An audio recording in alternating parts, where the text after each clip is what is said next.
to stream 46, writing a web server in C++ from scratch.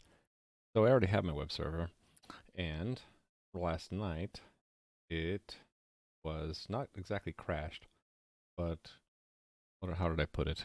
Overloaded by a huge bad request. So got to see that in the log, and the precautions I had set up in Amazon Web Services shut the thing down. So it only consumed a few credits and then shut down automatically. That's good. So today I'm going to work on recreating that bug. It's a bug in my end.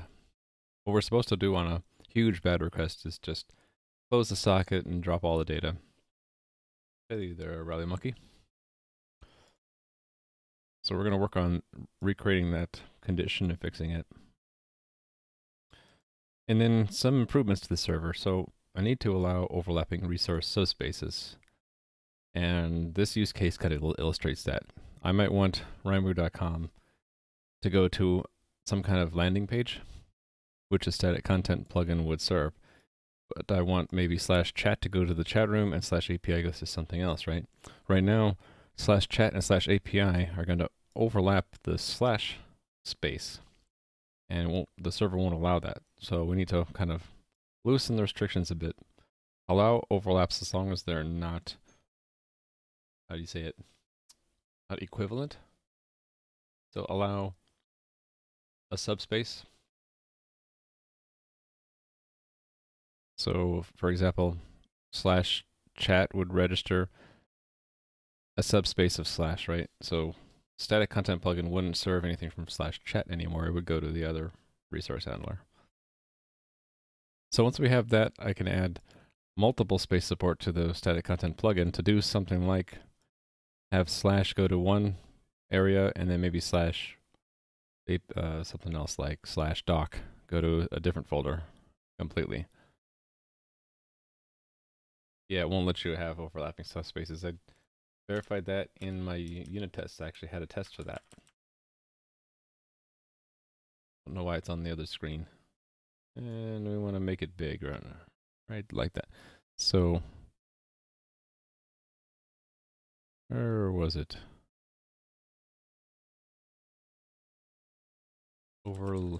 Yeah, we actually have a test called "Don't allow overlapping subspaces." So we're gonna obviously be changing that test. And if I get time, we'll work on some chat room improvements. I want the code that sends tell messages to go through one function, and then I want to fold award and penalty into tell, because right now it doesn't work with timestamping. So if we go to there now, if I type something, it'll show a timestamp for my tell, but it doesn't show anything for the penalty message or for the award message. So that's because they're going through separate messages. Can I show? I should probably show that. Developer tools. Developer tools are very handy. So F5 that guy. I just type something. We look at chat and we look at frames. And make that a little bit taller. Whoops.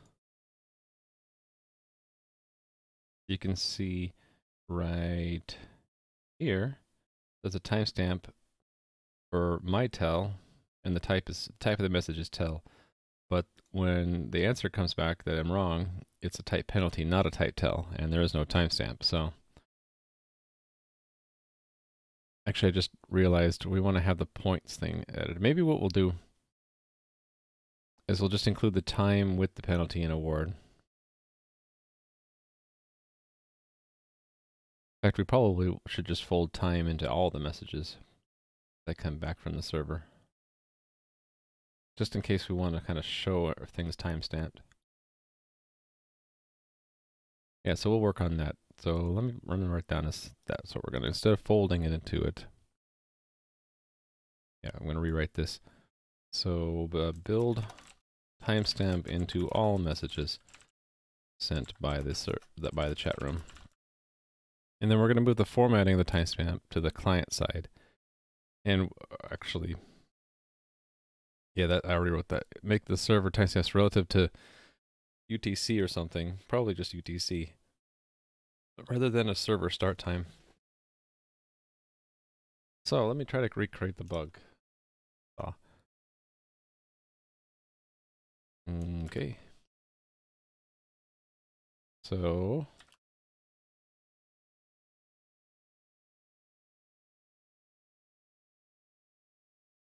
it was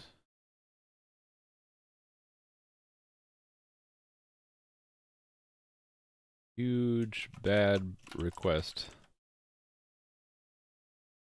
continues to be processed after ban. And there's a more general problem. I can show you where it is. Of course I can, and I will. Just let me find it. The problem is I have an infinite loop here when data is received. So I think what's happening is we're receiving a huge bunch of completely uncompliant, erroneous data, and we happen to assemble a request that's invalid, so it's not equal to null. And it ends up going through to, I think, goes to this else. Right, so bad request. Because I do see that in the log. And issues the response, and then part of issue response is if it's a bad request, we both request a close and we ban hammer them, right? Close is requested will break the connection. Problem is, after this issue response returns, it continues going, and this loop continues going. So it'll go to the top of the loop again, and then continue to try to reassemble requests. So we don't want to do this. We want to break out of this loop if the client is closed, I think. I think it's going to be a simple change to this line where instead of an infinite loop, we will only continue if the connection's still open. So the specific use case is a huge bad request. It continues to be processed. It was actually pretty funny because it got stuck into a loop where it was continuing to double the ban time, and it got to like the age of the universe is how long it would be banned for. Let's take the bad request results in a ban example. I'll keep it simple. I'll make it still look like it could be a good request. And we'll like remove the length here. That's going to be a bad request regardless. But because of the two new lines, if I follow it up with another, like a copy of itself, what should not happen is we get two log messages saying that two requests were bad. It should just get one, process it and say, well, this is a bad request, close them, and then it should break out. But probably what it's doing now is it's processing both of these as two separate bad requests. Right, so we'll get this. Actually, I think the way we detected this, the way I detected it in the log, we just look at the log.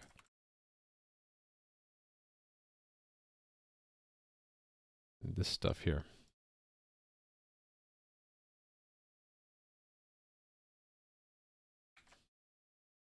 Let me keep it pretty simple. Actually, it is already pretty simple. So what we expect is... Hold on, let me find it. This one. Bad request, and we should see... Oh, that's right. We had the ability to shorten it, right? Bad request report bytes. We can just say like, right.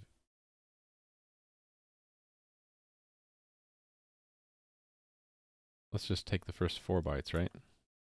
And we can say we see pog1.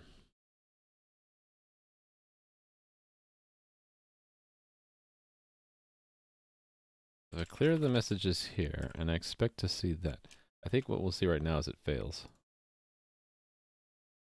And we'll see the same kind of thing that I saw in the log this morning.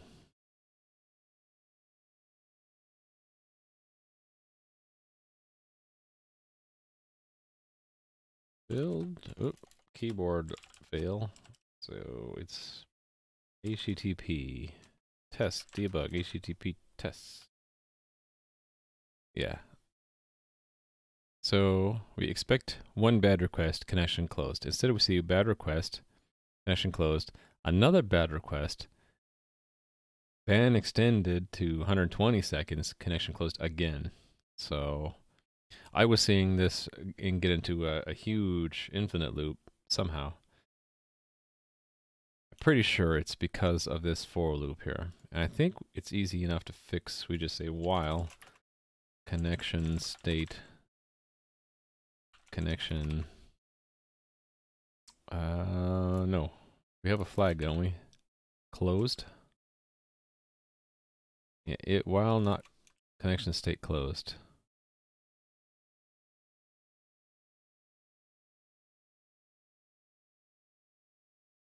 And we also have this flag, accepting requests. Maybe we should be using that actually. Where do we set that to false? Okay, we set it to false if we request a close in issue response. So that's probably the better place to do it. While accepting requests. We'll stop. Okay, we'll try this out.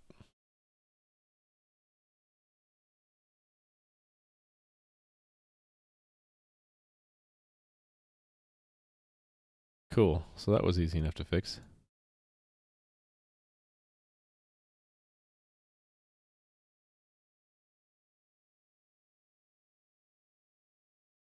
Not exactly huge. Really, let's fine tune the name of that test. Not a huge bad request. It's a sort of like multiple bad requests sent at once cause continued processing after close.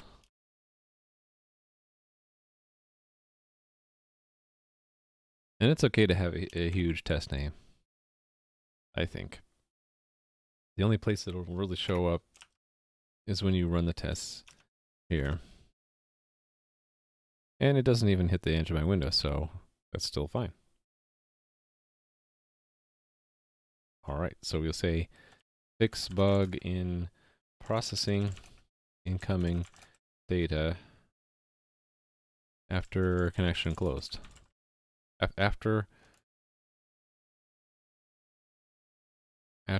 we no longer should. Not we, but after this. Okay, server fix bug in processing incoming data.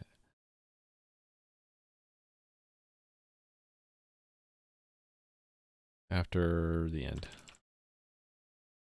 Once the server has marked a connection as no longer accepting incoming data,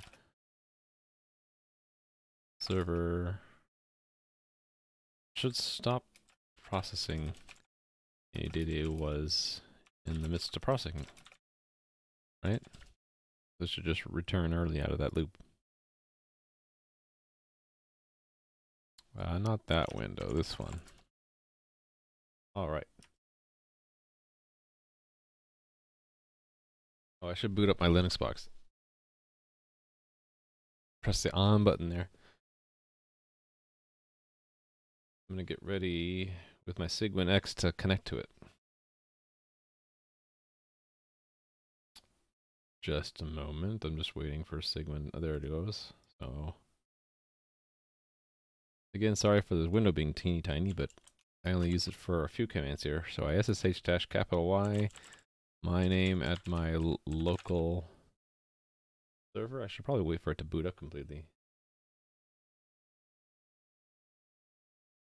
Yeah, we'll minimize that and come back to it in a few minutes. So, going back to my notes. Next up, I think, is we'll handle overlapping resource subspaces. So we'll change the unit tests to reflect the design change. So let's look at all the unit tests. These are all about parsing, so we skip them.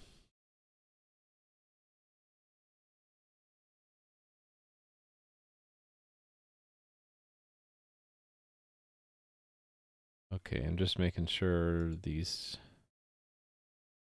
work, or that I understand these use cases.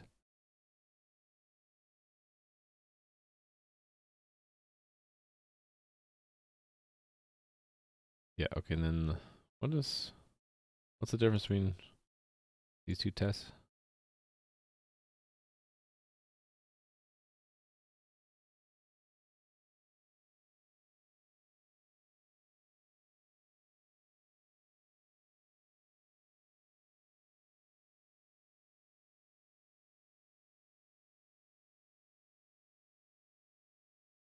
Ah, the empty path means it's server wide versus this one where it's just a foo subspace. That's the only difference between those two tests. Double registration, we still don't want to allow double registration. We want to change this to allow, or do allow, overlapping subspaces. Okay, so register foo's bar. Attempt to register foo. Okay, this should be allowed because although it would overlap the foo R space, it doesn't it doesn't exactly match it. Okay, so foo. So it's assert false. And we don't need to do this. What we'll do is we'll make a request to something under foo bar and then another one to foo, and then we should see. Yeah, so we'll just make a simple thing here. So foo bar accessed. Capture it by reference and then set it. And then for here, it'll be foo accessed. Capture it by reference, set it to true here.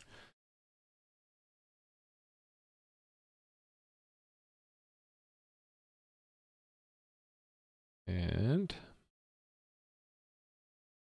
all right, we'll query the server. One of these guys.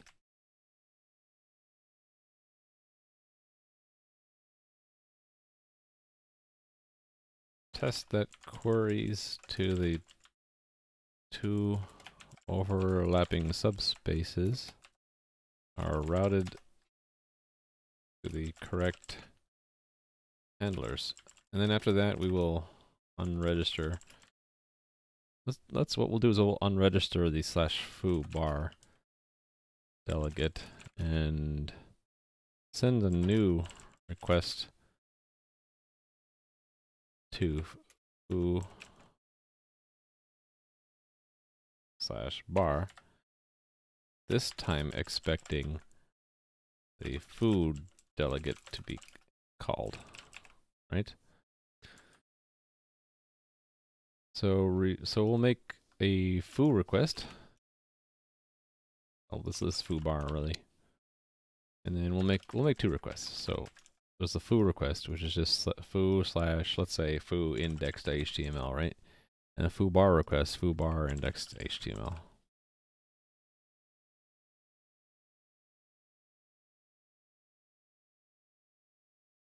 Who you calling foo? Exactly. So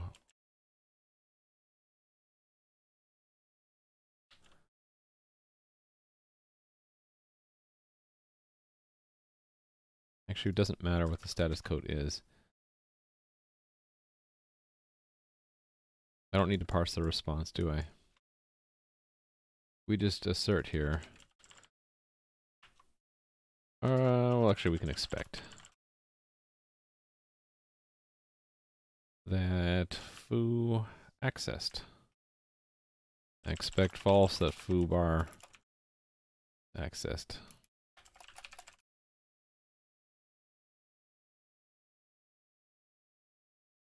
Then we'll reset them.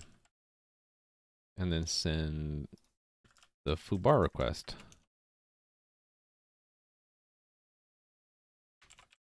And then expect these to be reversed.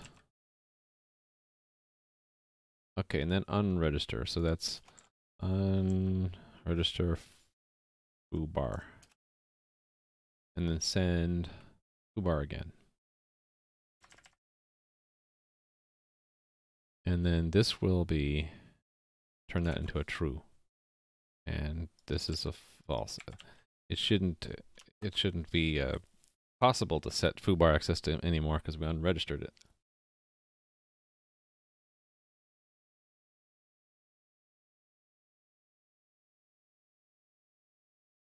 All right.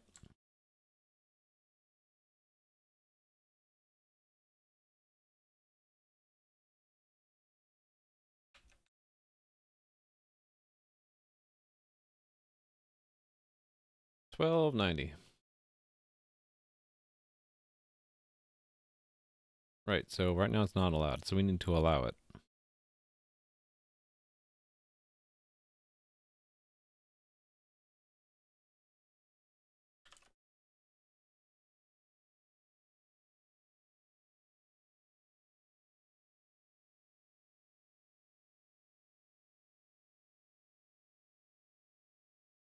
Okay, it's been a while since I touched this code.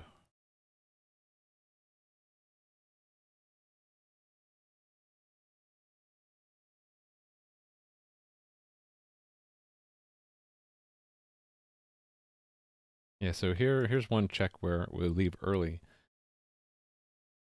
If while we're still traversing the subspace path, we see that some space is already handled, so we will remove that check, I believe. Yeah, expect continues on with the test. So sometimes it's better to use expect. Actually, let me rephrase that. By default, you should try to use expect. You would use assert if the test becomes invalid or might, confuse you if it continued to run after a test fails. So, like, for example, I used assert up here because if this failed and I continued, in other words, that was actually null, then calling it here would crash the test runner. So generally it's safer to assert that a pointer is not null before trying to call it or access it. But if it's just like checking the value of a flag, then expect will give you more information, right? It'll tell you whether both of these tests pass, not just whether or not the first one failed. Okay. I think what we don't want to do is just remove that check.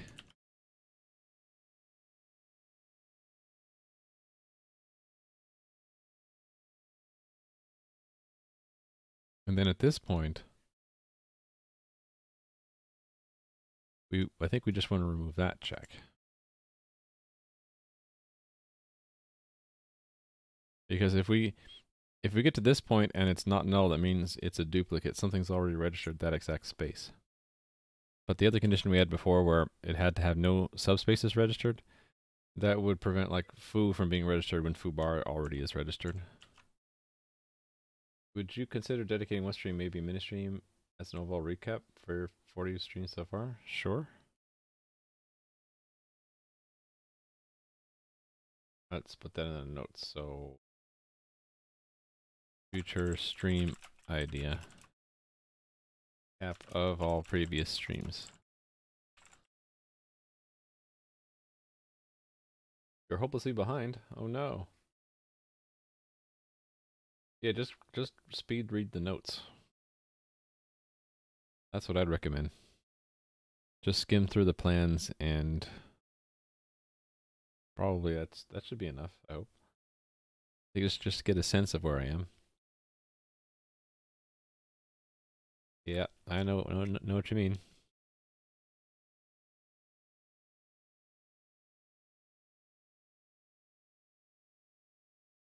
All right, let's try this out.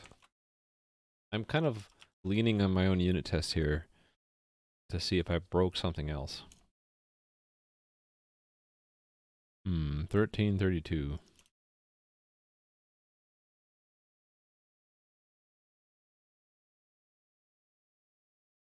Okay, so everything worked until we unregistered foobar. Now foo isn't accessed. So it might be in the unregistration that things get screwed up.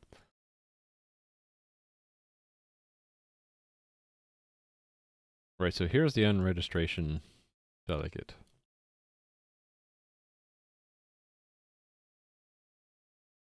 That's a shared pointer.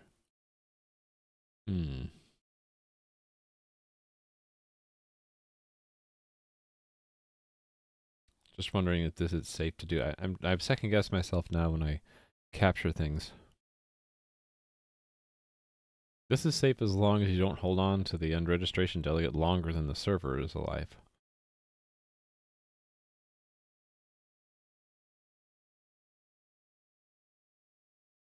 Anyway, let's see what it's doing. So it's going to go into a loop where it starts at, so in this case, it would start at foobar, or unregistering foobar. So go to foobar. It will go into the else, so it erases that whole subspace, foobar. That in itself is going to be a problem, isn't it? If there was something under foobar that was registered, that would remove those two. It sees if it's empty, then go up one level, otherwise break. Actually, why do we do this check at all?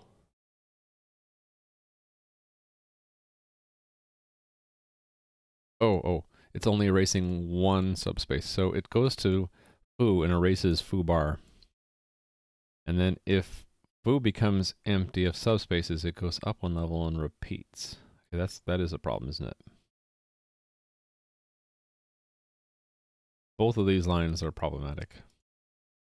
So this we only really want to do if there are no more, if there's no handler and no other subspaces. Actually, no, it's if, yeah, so we want to do it this way. If sub, was it current space? Subspaces.empty. Then we remove it. Otherwise, we're just going to clear the handler. Current space handler is null.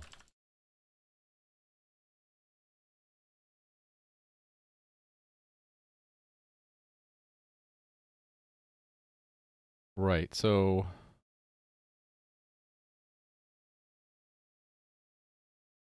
actually I'm gonna this will loop. We don't want to remove the handler at each level. We only want to remove the current handler. So I think what I really want to do is do that. So that if bar was the last subspace of foo, it should go up and repeat.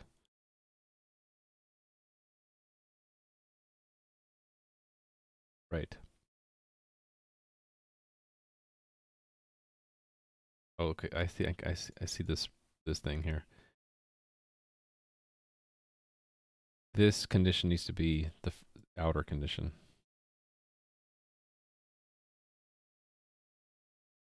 Like that. And this is just an else now. So we only want to strip out the subspaces if they're empty. We only want to remove the current space if there's no handler and no subspaces. So it's both. If current space handler is null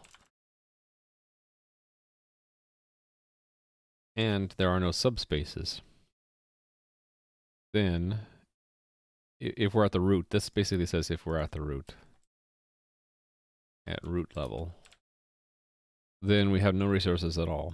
Otherwise, we go one level up and remove the current space, and then we repeat. Actually, do we need this if at all?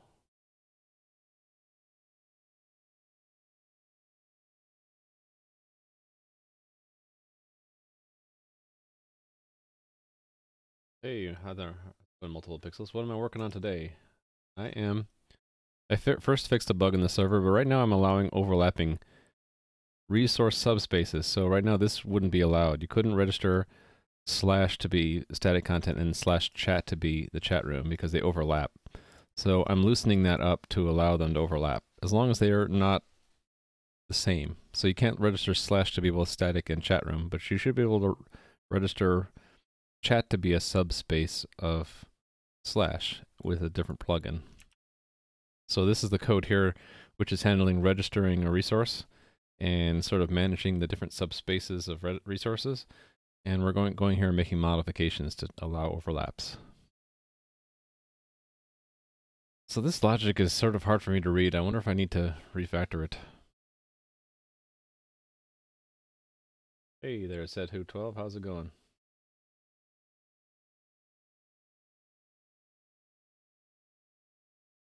I have a suspicion this code is correct, but I'm not sure. I'm doing okay.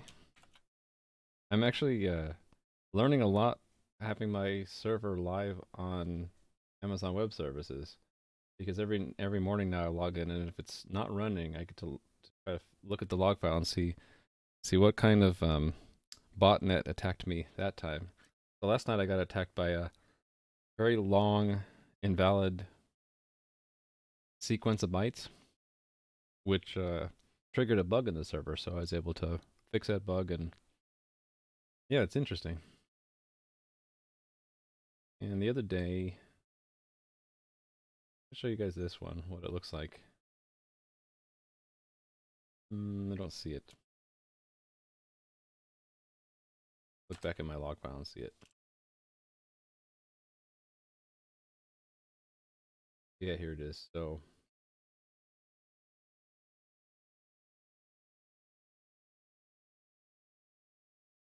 actually, I don't see why I can't.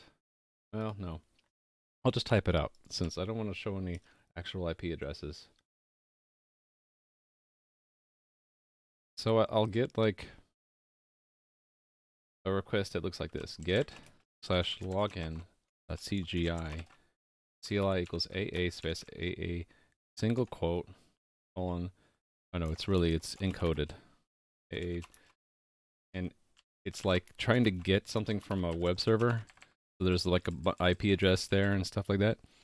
I've gotten that once a day now, and I looked it up, and it's some kind of botnet that's going around random IP addresses trying to exploit a D-Link router bug. So I'm learning stuff like that, which I never knew about before. So yeah, today it was like complete garbage. It was like it was some kind of can't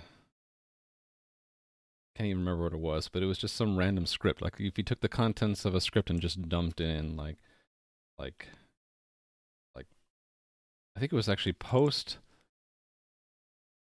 resource, and then something equals something else, and then like some other chunk, and it was just a long string, and it was sort of matching a sequence of requests in my parser, but it got stuck where it just kept going into an infinite loop and eventually died, because I have a check in Amazon Web Services to kill the instance if it pegs the CPU for too long.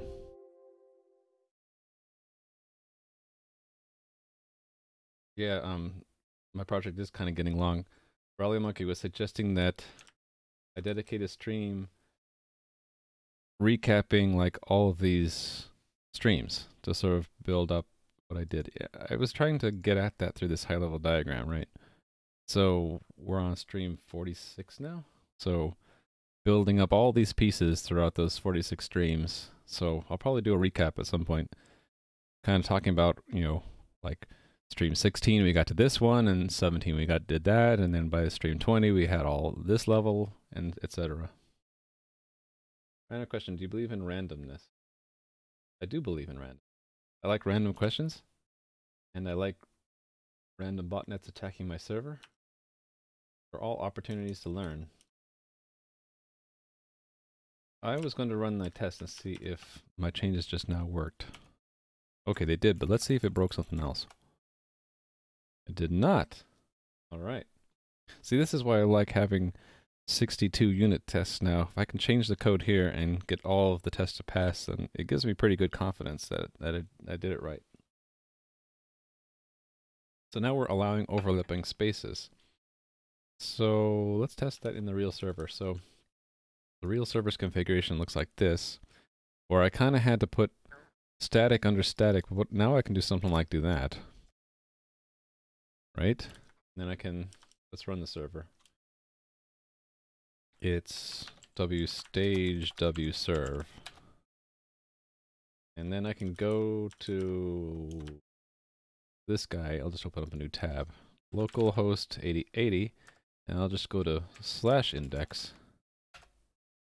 Okay, static content's working. And then if I go to chat, try again next time, use the websocket. All right. So it's working. And this will go to 404 because there's no file named that. That's a directory, not a file. Interesting how on the real web server we'll kind of leak the same information, right?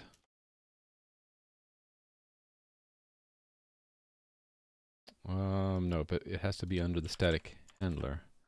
So if I say static and then slash, it kind of leaks that it's on an EC2 instance. I guess I don't really care. So why do I want to write my own server?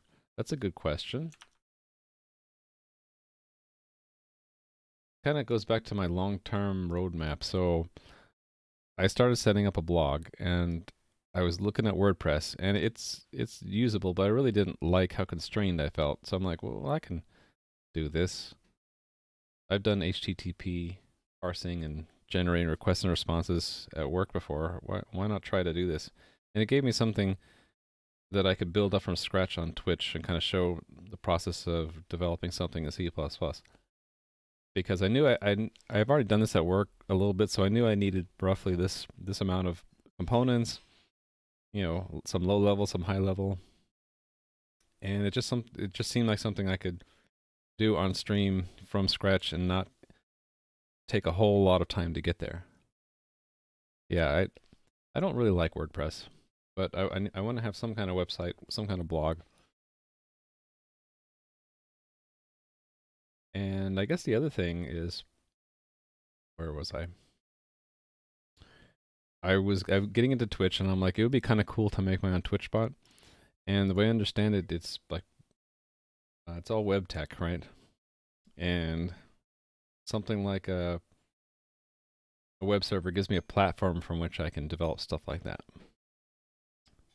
But eventually, I'll probably move away from doing web server and doing some other projects that involve graphics, because I really like to learn about graphics in general and game engines, and I have been developing my own game engine for a couple of years now, and I'd like to get back to that. Yeah, I'm trying to make something that's not exactly, or that's much less than 500,000 lines, just something functional. And I don't know, we'll see where we go. I'm kind of letting things flow the way they naturally would with community interaction. So if you guys start telling me, can we do something else? This web stuff is boring. Then I'm like, okay, maybe I'll set something else up. What does my game engine look like? Kind of hard to show you because I don't have an actual game on it yet. But let's see if I can just, I'm a horrible artist, but let me just draw live if I can. See if I can describe this by drawing. So, where's my drawing pen? Pen, okay. So if you have D3D, right? And then you have OpenGL. My envision was I want to write a game. So game. And I don't want to have the game connect to either OpenGL or Direct3D. I want to have an abstraction layer here. The engine. And not just to go between Direct3D and the game and OpenGL in the game, but I want to have other stuff onto the side, right? Like physics engine and I don't know, scripting, like Lua scripting. So I know you can use an engine off the shelf like Unity or Unreal to do this, but I also wanted to learn, well, how do you interact with OpenGL and Direct3D? So I'm like, I need to learn it anyway. I'll learn by doing. So I started a game engine layer as an abstraction to Direct3D and OpenGL, but I started adding things onto it as well. Like I use Bullet for physics, and what else am I using? Lua for scripting. Yeah, but I don't really have any real games on top yet, so there's nothing I can really show you other than this concept. So someday I'll get back to that. Probably do that.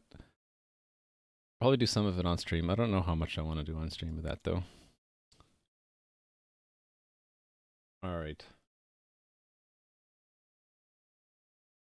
So I think we're done supporting overlapping resources now. I think I want to move on to supporting multiple spaces with the static content plugin. Let me go and check stuff in here though. That was all on HTTP, right? Yeah. So those are the changes we had to make. This one just looks ugly because this code got shifted around a little bit. Otherwise, it wasn't too bad. Okay. Server design change. Allow overlapping resource subspaces? Spaces. Kind of like Doom backend where they built abstraction. Yeah, so exactly. I like writing cross-platform software. That system abstractions library that I have, right? System abstractions. You have one interface for a clipboard, for example, and you don't need to know if under the hood it's implemented one way on Windows and another way on Mac OS. And I want the same kind of thing for graphics. So my graphics engine is sort of the graphics game engine sort of equivalent to the system abstractions library. It gives a lot of lower level tools on which you'd build a game and not have to worry about, well, how exactly do you do it in OpenGL or Direct3D or Vulkan or something else like that. It's not perfect though. Like when you write a shader, it's not like you can write a abstraction layer for shaders. So in the toy games I've been playing around with, I do have to have two versions of each shader. But maybe that's just another challenge I haven't solved yet, is to design an intermediate shader language. So, and yeah, anyway. Did I change anything else?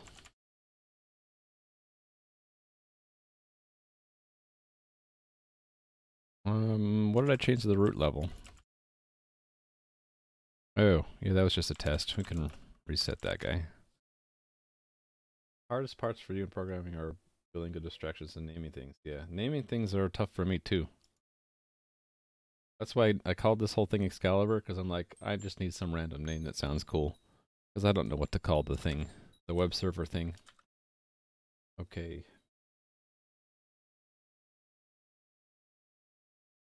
Okay, support multiple spaces. So let's go to our static content plugin test. And let's make a new test. Okay, we'll just copy from the serve test file and we'll make a new test out of that. Just build a function specific program, yeah. Okay, serve test file is the old name. The new name, see here I struggle with names. We want to serve multiple resource spaces.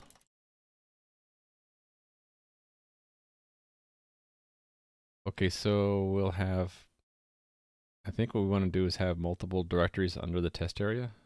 So I'm going to look and see what our fixture does to set up paths. Okay, just does create directory, so we'll do that. We'll create 2 directories. We'll call it this plus foo and this plus bar. Probably for just writing Vulkan code thing. Yeah, but what is Vulkan on all platforms? Like, is it on Android and is it on iOS? If things get to where every OS supports one library, then you don't need cross-platform stuff anymore. You just use that one library. The problem is where each OS does it differently. Like, one thing that still bugs me is audio APIs. Every OS has not just a different audio API, but some of them have multiples. It's like, well, which one do you want to use on Windows, right? Do you want to use WinMM or do you want to use MMDev API, right? So that just annoys me. On the one hand, it annoys me because I have to write an abstraction layer. On the other hand, sometimes it's a pretty fun, rewarding thing when you write a library that abstracts away that stuff and then you find it useful. Okay, so test file 1 will be foo, I don't know, hello. And then 2 will be bar hello. So we'll just in parallel create 2 of them. This will be hello and this will be world. Because I'm so creative. Okay, 2 different files. Some Linux console emulators do that. Yeah. Use STL audio or also or pulse audio. Yep, exactly. So at work I was actually writing a audio API abstraction and I had support for ALSA, OpenSLES, MMDev API, ASIO. So that's 4 already, and so I didn't even have Pulse Audio, SDL Audio, or Mac. OpenAL's, yeah, that's another one. Actually, OpenAL is an attempt to be an abstraction layer, right? OpenAL actually I think is pretty good. I think the problem I had with OpenAL is it had a more restrictive. No, problem I had with it work is it had an open source license that wasn't like completely like open like MIT. So they were very nervous about using anything that wasn't like public domain or MIT. For my game engine, I actually do use OpenAL just because it's convenient and it's open source enough for me. So, okay, mock server. Here we're going to have 2 spaces, I think.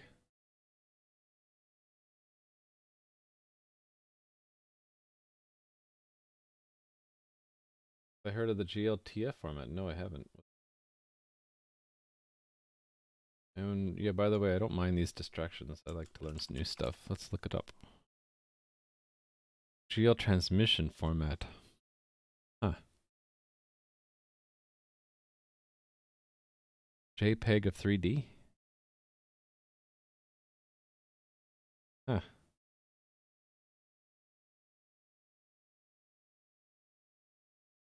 Did not know about this at all. Let me bookmark this for later because it sounds really interesting. I don't want to derail what I'm doing now, so read later. Oh, it did the thing where I hate that. I want to turn that off in OneNote. It automatically tries to do that when I paste a link. I don't like that. I want the link. It actually stores a lot of information about scene, like meshes.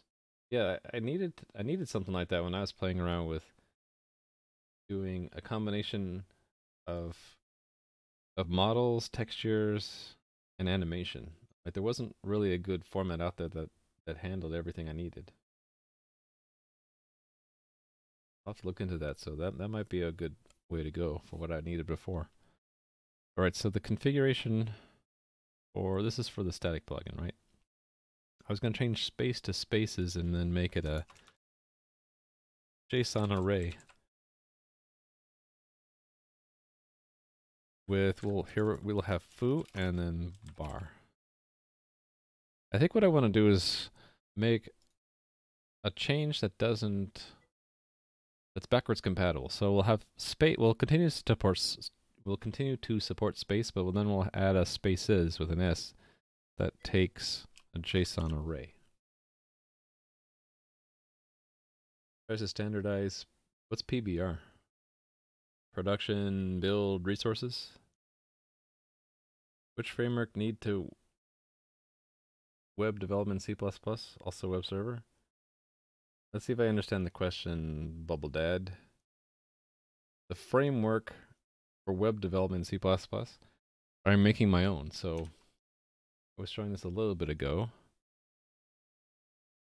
It's sort of a combination of being fun to do this and also that there is no real standard framework for web development in C++, is that I decided to write everything from scratch. So I have all the components all the way down to the low level. So I've implemented Unicode, base64, coding, SHA-1 hash function, URI, encoding, decoding, I guess you could say, JSON reading and writing, all in separate libraries. And then building on top of that, I have protocol reader writer for HTTP for WebSockets, and then a web server built on top of that. So that's okay. No need to be sorry. I'm just explaining the fact that I basically have my own framework rather than using an existing one. And that's sort of just my choice. I should put that disclaimer somewhere prominent on my channel that this is all done from scratch by choice to be fun. So I guess if there is any kind of framework, it would be modern C++. So the standard template library and C++ standard library are my frameworks. Okay, so spaces, we're going to allow a JSON array. And oh, here I think we need to be a little bit more elaborate because root was bound to space, wasn't it? So I think what we'll do is instead of making this an array, no, we'll make it an array, but instead of each array having a string, we'll have it be a space and then a actual root path. And arrays is a couple different material models. Cool. That is awesome. So I think I want to do something like this. Where right now I had put strings. I'm going to turn it into JSON object.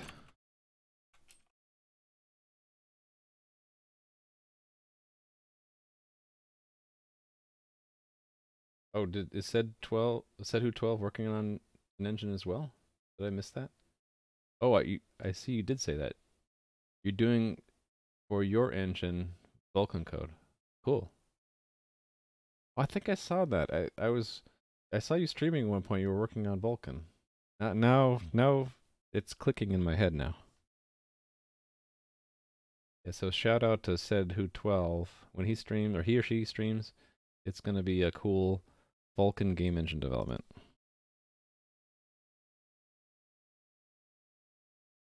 Yeah, I was watching you at one point. You were working on rendering. It looked like a lamp post. I'm like, that's cool. I've never seen Vulkan in action. Yeah, it doesn't take very many lines to do simple model rendering. They look cool. Okay, so I'm extending this to be an object now. This syntax is not quite right, but we'll fix it in a second. So instead of, so the object takes pairs, I believe. If I remember right. So this would be space, foo, and then we have root. And here's where we want to put the test area path, this thing, basically. Let's make that a constant string. So foo test area path. And then bar test area path. The X is nowhere near that explicit. You mean like there's usually a lot more lines? I know in DirectX there's a lot more boilerplate that you have to do. Because there ends up being a lot more lines of code to do the same things. Wasn't that something Vulkan was designed to solve? To get rid of a lot of the boilerplate in OpenGL? Or am I wrong?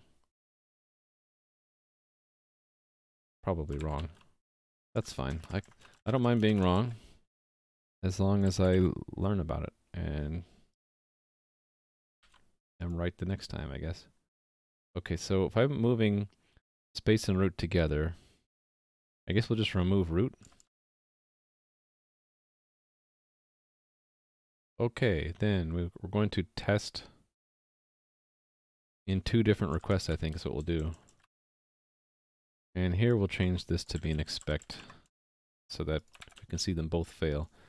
Here we're going to reuse the request by doing this trick. That if we hover over that, we'll see it's going to use the move assignment operator. And then we set it to, hold on, this is, the path is a vector of strings. How did I register this?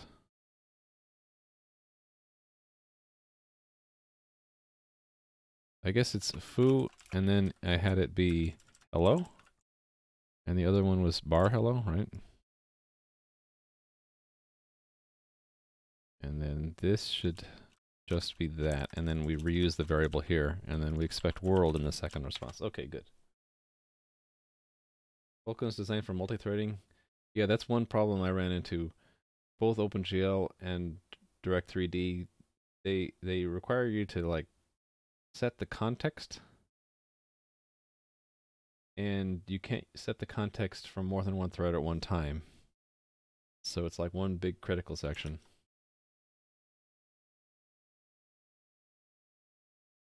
Okay, so interesting. There was like a delay before it actually ended up stopping. Anyway, run our tests. And this is the static content plugin test. That's web server, this thing.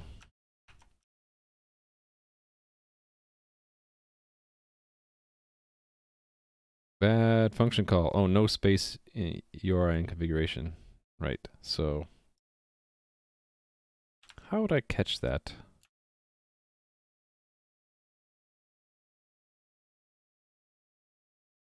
I guess we need to assert that this is not null, right? So, oh, hold on, there's going to be more than one, isn't there? Yeah, or we need to extend our mock server a little bit.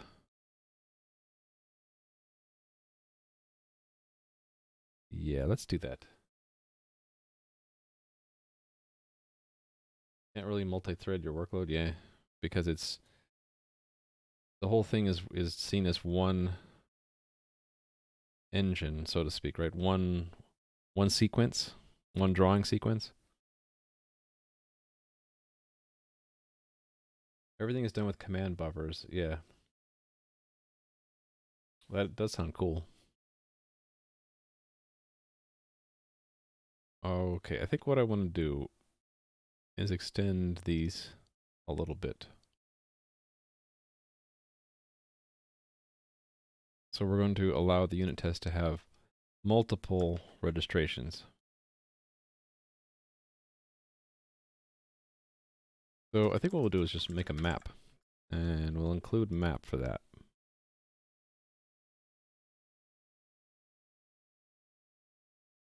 Register resource delegates, and we'll have a map. I want to keep it simple though. I'll just allow one level. These are the delegates that the unit test has registered to be called to handle resource requests. They are keyed by the first element of the registered path. So it's sort of limited, but it'll get the job done. We will just do this. Resource subspace path 0 equals resource delegate. Then what I can do down here, I need to do this differently anyway, because I need to do this foo, and then the other one bar.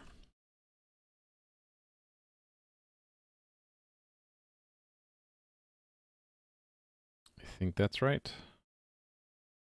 Oh, okay. Now I understand why. Yeah. The previous test that served a test file where it was right here, it registered the space here, so that the empty element representing the root directory is removed from the path. That's expected. So this should be like this. That would be correct because the foo part is used to pick the delegate, and then the remainder of the path is given to the handler. Yeah, definitely check out setwho12's stream if you're interested in Vulkan.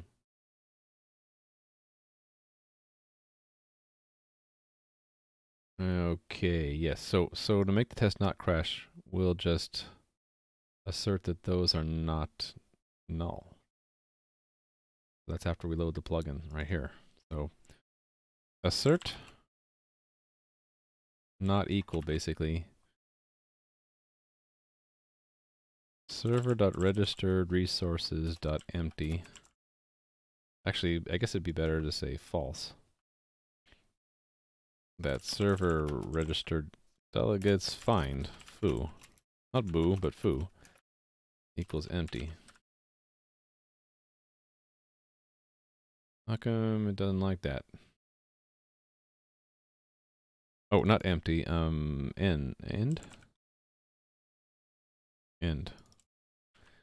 It's an odd way that, you know what I wish the standard library had? This is a map, right? I'd like to say has key or something, but there is no method called has key. You have to do a find, and there's a special value that find returns if what you're looking for isn't in the map. It's the same as what the end iterator returns. Well, you know, the end iterator. Okay, so that should fail before it crashes. No, it didn't. Oh, hold on. It crashed somewhere else. Let's run it.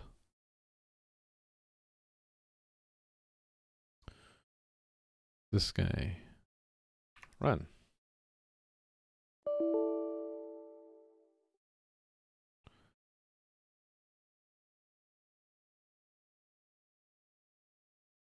Ah. Yeah, we don't want to do, we only want to do it if, yeah. The previous tests have no path in the subspace. There's no subspace. It's the whole server path, so it's empty. So only if resource subspace path size is greater than 0 or not empty. I'll just say greater than 0.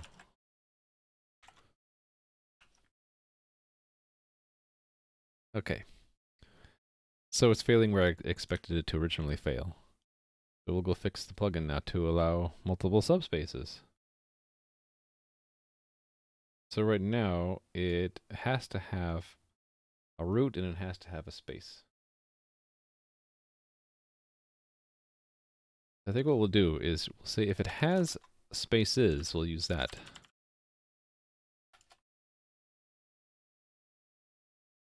Otherwise, it has to have the space, otherwise it's an error. And actually that goes with root too, so it's this whole thing.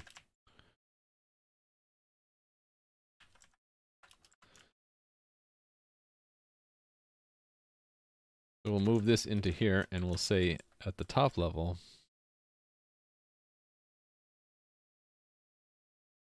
what's this URI used for anyway? Oh, it's used inside, okay. Move that in there.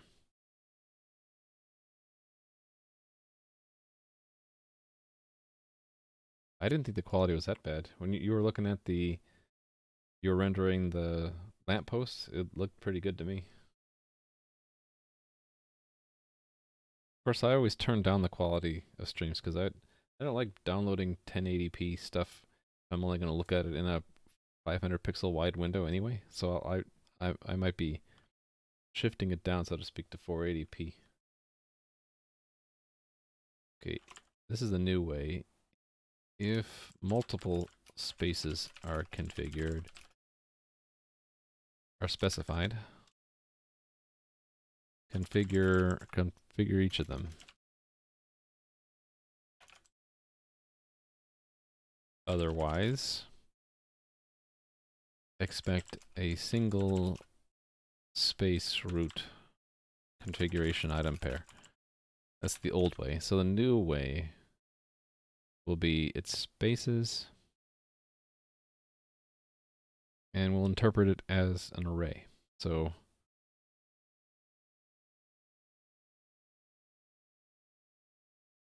I guess should I combine that with that it's an array?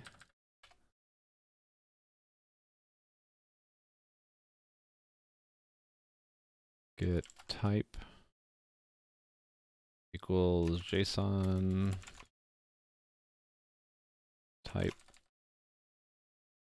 I've been considering changing this word here to value, by the way. I think that reads better. And then stuff like I have like JSON array. I've been thinking of turning that into just array because we already have it in the JSON namespace. Might be doing that soon because I really don't like redundant names like that.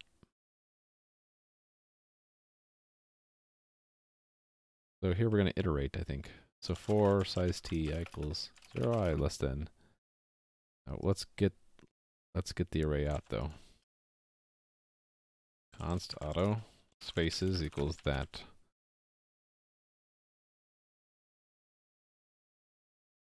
Spaces dot get size. And then we'll be repeating the same thing here. Actually, can we just put this into a function and reuse it?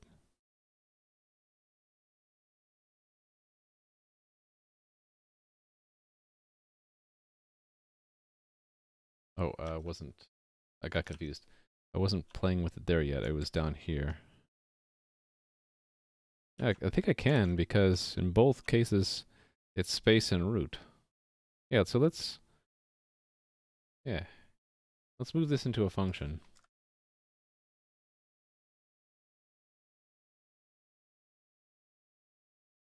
Where to put it though?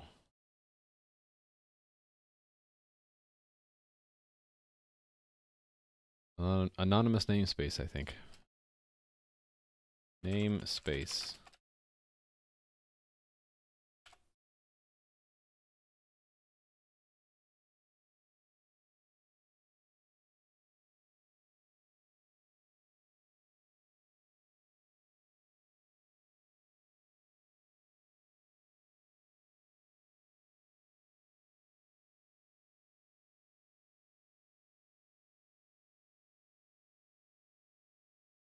Okay, so I think we need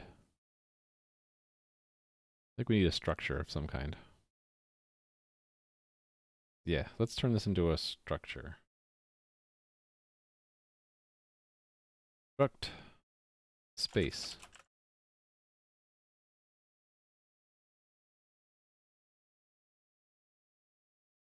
And let me think about this. Did I just make it a class?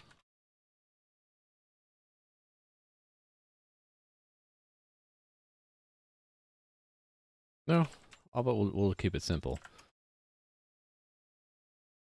It's what this code expects. It expects space, which is a path from a URI.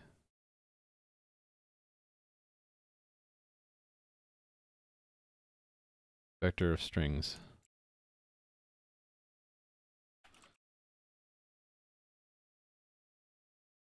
How about we'll call it I don't like that the same word appears here. Let's just put the rest of it in there. It's root. It needs root, which is a string. So it's the virtual space in the server and then how it maps to a root directory. I guess that's just space mapping, right? This represents one virtual, well, not virtual, this represents one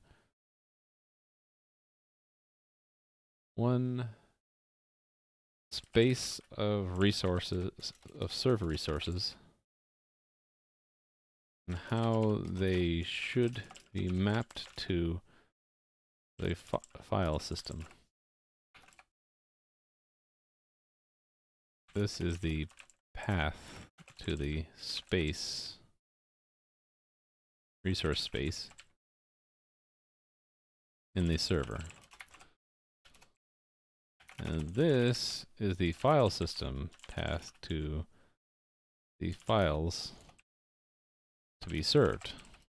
Okay, and then what I can do is I can have it return a space mapping. Let me think about this. We might have we have these returns. I guess a boolean. I like a boolean. I like the old school approach. So configure mapping, configure space mapping, and then space mapping, and then it's JSON configuration. Returns all this stuff. And we return true if we get all the way through it. Otherwise, these other points where we return early will return false. Okay, we need a diagnostic message delegate as well, which is this guy.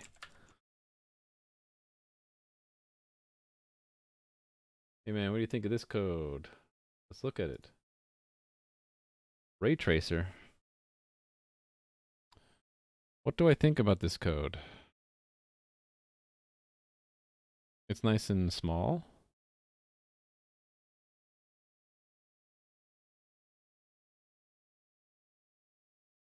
I don't like it when libraries need you to do that, but I guess I understand if it's only a few of them.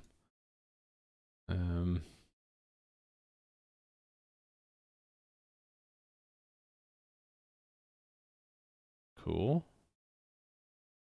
This is like C style where you declare stuff at the front of your function. Oh, is this in C? C is C++ though, right? Yeah, C++. This is C++ with a C flavor to it when you see stuff like that. That's cool though.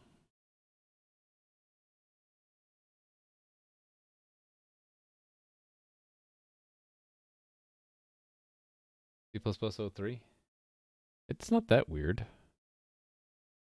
I kind of get what it's doing. It's loading stuff from asset collection of some kind. The GLTF, right?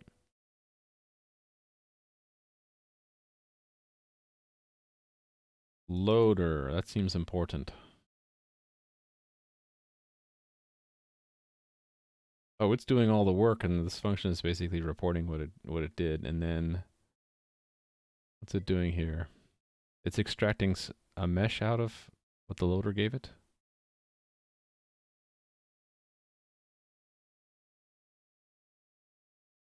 To do handle error. that screams test case needed. Yeah. This definitely is graphic stuff where you get into the XYZ where you have the triplets, right? And transformation matrix being a triplet of triplets, or sometimes 4x4. Like this, 4x4s. This always trips me up when I confuse the rows and columns, depending if it's column major or row major. It looks good.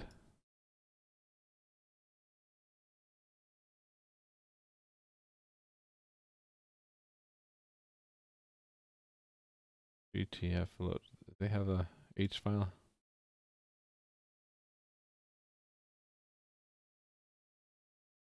Ooh, it's a template. What's the T?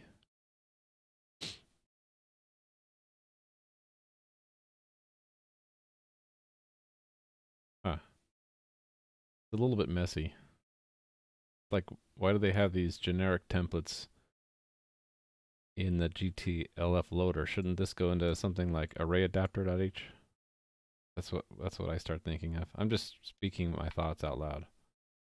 Like, I expected to just see this in the header. I didn't expect to see all this stuff. Like, what in this header uses v4d array? I don't see it actually used anywhere.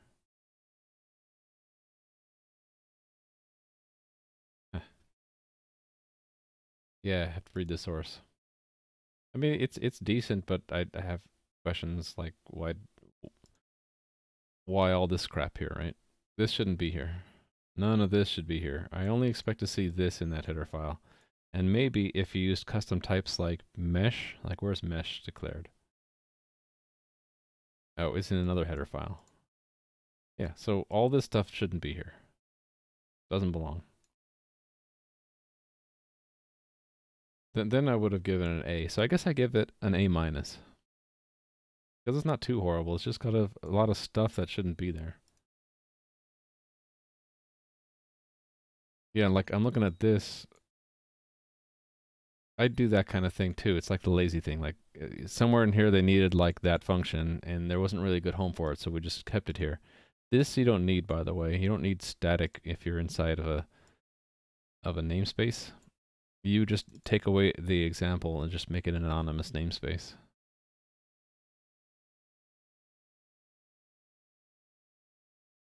I think this code needs to be refactored though. It's way too long. A minus. You thought it was terrible? I've seen much worse, believe me. I could actually get a sense for what that code was trying to do. I've looked at a lot of code where I'm like, I have no idea where to start looking at this code. That's like C code. Like as in like a grade of a C. B grade would be where I can't read it at first, but then like they have a readme or something and I get oriented after a little bit. If I can look at the code without any context and actually right away kind of pick up what they're doing, like this code we just looked at, then I give it like at least an A minus. Because I hate looking at bad code where I have no idea what to start looking at. What file do I open first, right? I hate that. And no docs is not so bad as long as you can read the code. The combination of no docs and bad code is the worst. Okay, where was I? Oh, yeah, I was making this little helper. Right, so instead of having in space here, we'll update the space mapping.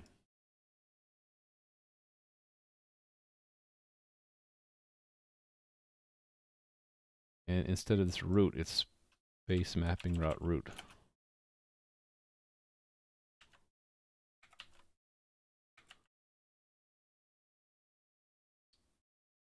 But why do they use auto so heavily? Should I focus on that? Let's see where they use auto.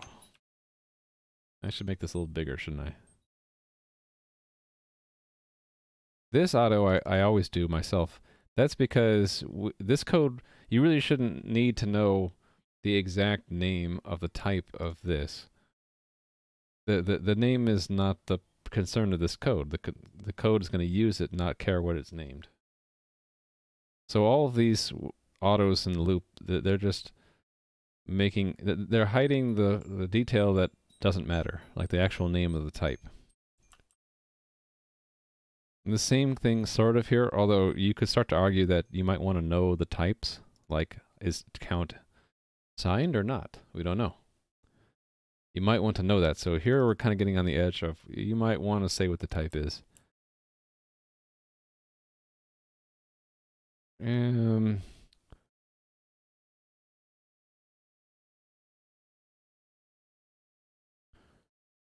Yeah, they do use it heavily. They use it about as heavily as I do it, actually.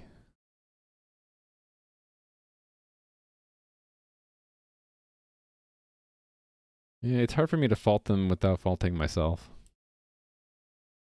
As long as they use words like size, you're pretty confident that it's going to be unsigned, and count. But when they start saying like f0, like is that okay in index? So it's probably an integer. But it's when it gets unclear. If the type is unclear while you're reading the code, and that becomes an issue of like you don't know how the code will behave, then maybe you're overusing auto. Yeah, I guess it would be. It would make it hard to understand if it was important to understand what the types were to understand the code. Then using auto makes it harder to read.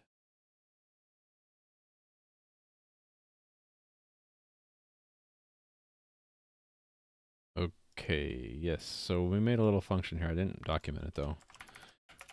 This function configures the given space mapping from given configuration items. Yeah, well, I didn't give it a thorough analysis. I just kind of told you what my first thoughts off the top of my head were. It probably also depends on on your mood when you're looking at the code, right? If you're in a bad mood, you probably score it lower, but I'm in a pretty good mood today, so I'm giving it an A minus. Maybe it deserves a B. I don't know. Space mapping. This is the space mapping to configure, right? And then configuration. This contains the configuration items. Well, that's dumb. What do I want to say? This contains the items used to configure this space mapping. And then, oh, this is not just an in, it's an out. Diagnostic message delegate has a description as elsewhere, so I can copy it, right? Ah. Oh, it does, it just has the name is wrong. Let's fix that. Anything else wrong there? No.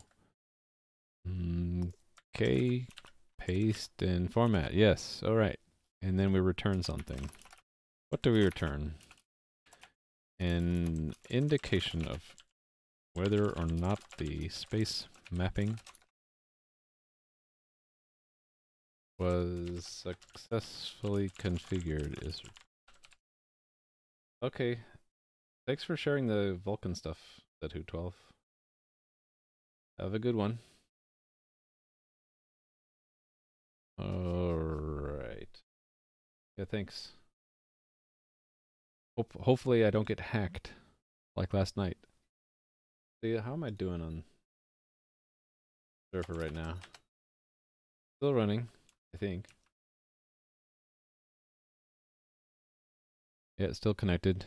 Chatbot 2000 still answering, still asking questions.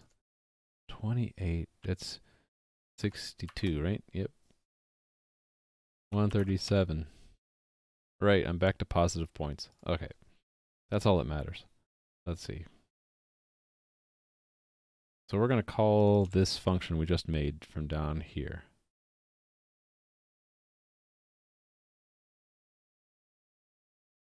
We're going to configure space mapping. And we're going to return early if it returns a problem. Let's make one, and then we pass it in. And then the configuration. And then the diagnostic message delegate.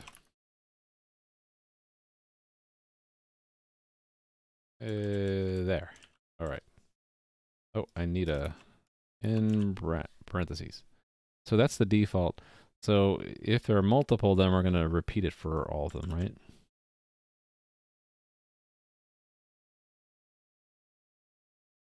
And then I'm going to change this code here basically to loop for all of the space mappings we make.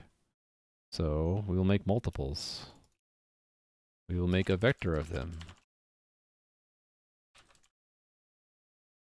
And we will push back, move the space mapping into the back of that vector there. That's interesting. How come that didn't? Okay. I thought it would color the syntax. It's probably because of these errors, actually. We're going to do the same thing in this else. So we're going to now put this into a loop. For const auto. Actually, it's not going to be const auto, is it? And I'm going to be moving this into the structure. So space mapping.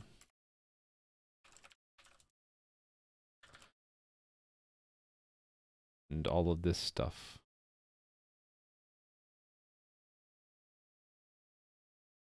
Right. Okay.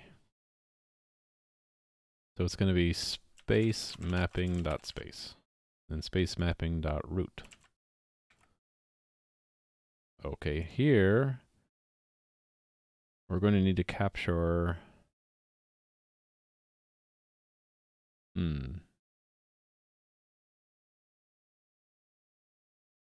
think we just want a copy of the root, right?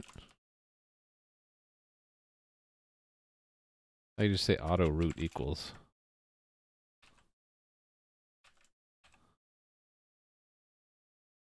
There we go.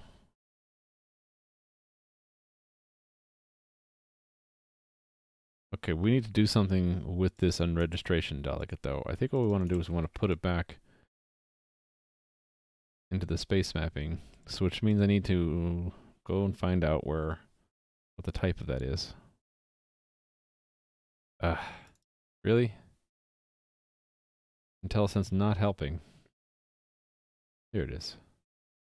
Unregistration delegate is the name of it.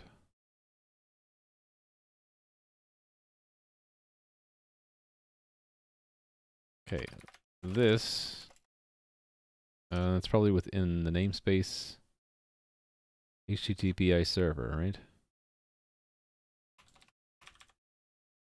This is the function to call in order to unregister the plugin as handling this server resource space. Okay. And unload delegate. Here's where we need to capture this structure, space mappings. And I'm going to choose to capture it by value. And I'm going to then loop again in here. And then call each one of their unregistered delegates. Like that. That should work, right? Let's see if it works.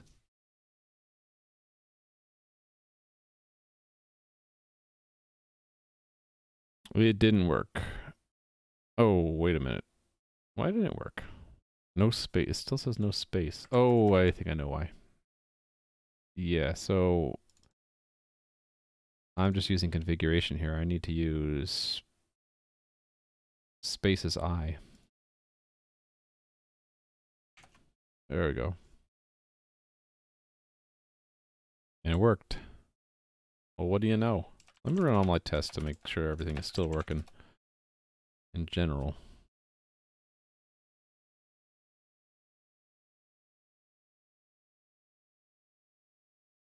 All right, cool.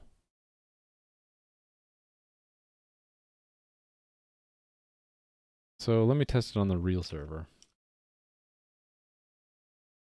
So here we have the old space. We'll turn it into spaces. And it wants something like this where we say space is static and root is this.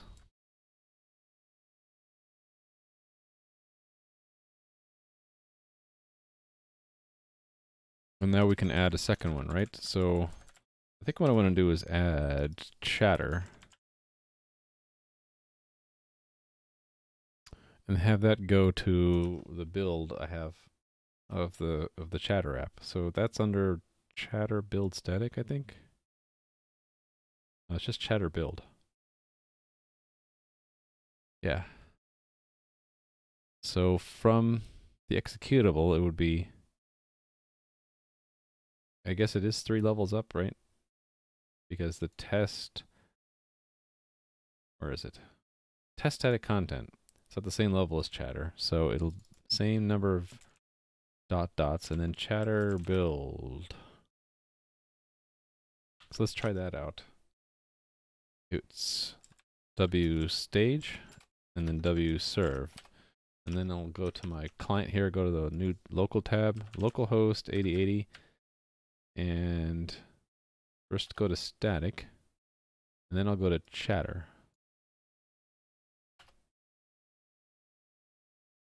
Interesting. What did it do?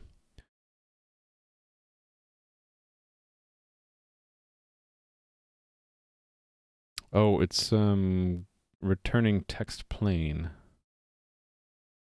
The JavaScript and the CSS. Why is it doing that? Oh, 404. Oh, they're referring to the wrong place. Yeah, okay, to fix that, I gotta rebuild the web app, right? So, that was in the package.json. Yeah, this home page here. It becomes chatter instead of static, and then I go to chatter, and then do npm build, I think. Or is it npm run build?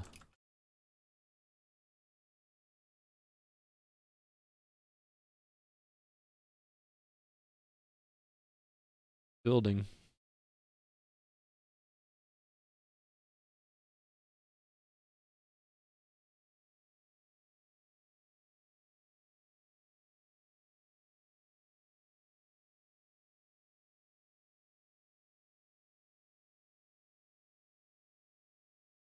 Alright, so once this is done, I should just be able to reload this, and then it should work. Reload. There we go.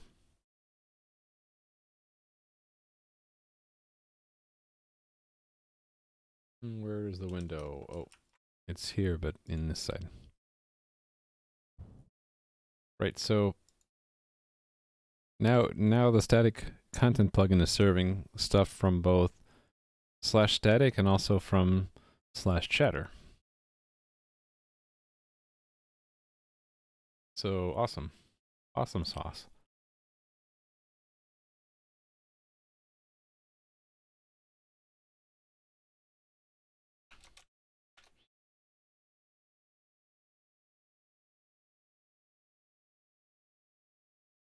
Okay, so this is a feature enhancement. Add multi-space feature. If spaces is present in as a configuration item as an array,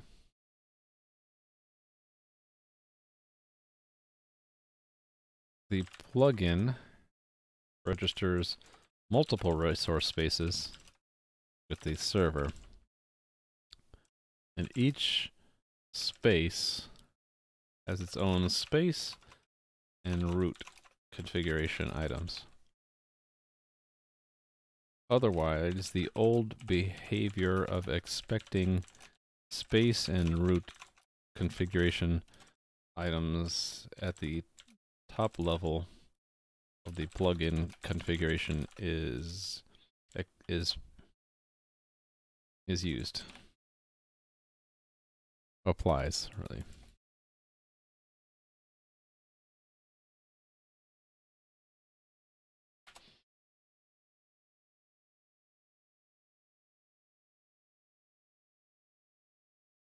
I'm wondering if I should go ahead and check that in.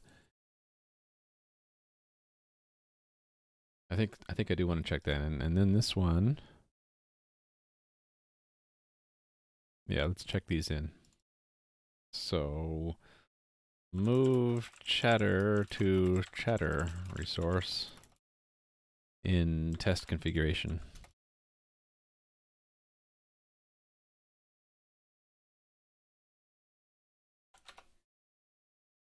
All right, so what's up in my notebook? We've gone through this part of the plan. I guess we're moving on to the chat room now. I want to refactor tell messages so they go through one function. Yeah, so it's all refactoring. So we'll go straight into the code. Let's close all the windows that are open, collapse everything, go into the plugins, chat room plugin, and I'm going to look for everywhere I'm making one of these tells. Right.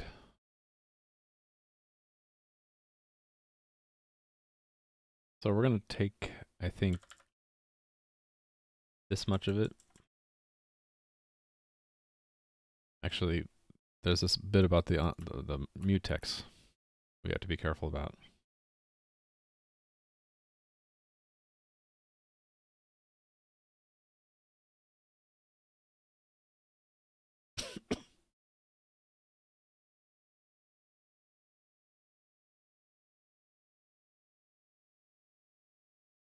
What's this send to all do? It uses the users. Oh, I don't like this. I think we intended to pass users copy to send all, but we didn't. Yeah, this is a problem. I didn't notice that before. We'll fix it at the same time we do this refactoring. How about that? So we essentially want this, but with slightly different locking. And where we're in the room, yeah, so we'll keep it in the room.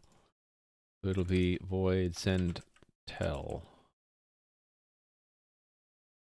Don't know what the arguments are yet. We're going to paste that code in there.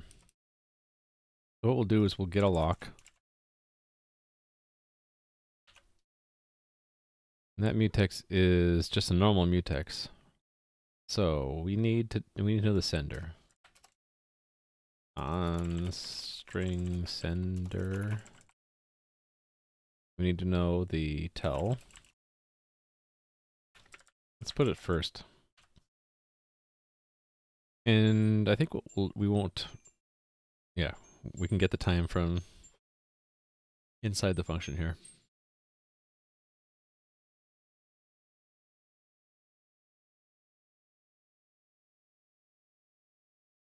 Hold on a second there. The wind blowing through the window. I need to take down the wind chimes behind me in case they're getting through my mic.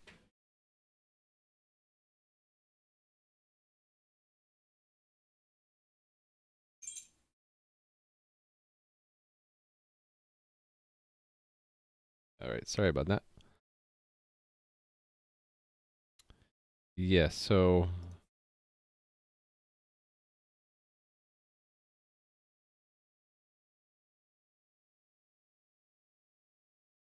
I think what I intended to do is have send to all take a user list. Let's see.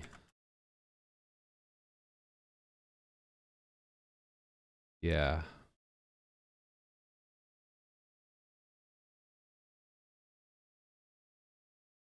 Okay, so let's change this. This sends the given text message to the given set of users. So users. These are the users to whom to send a message, and this is the message to send all users.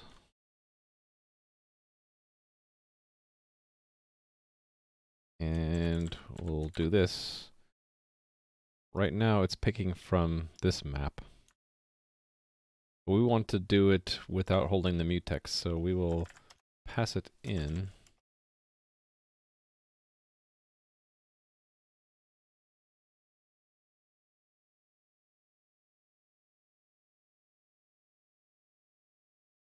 Actually, this shouldn't even work anymore. Yeah, it doesn't work. It's recursive, so it's send to users. Users response. But then this one will be slightly different. Send to users, users copy.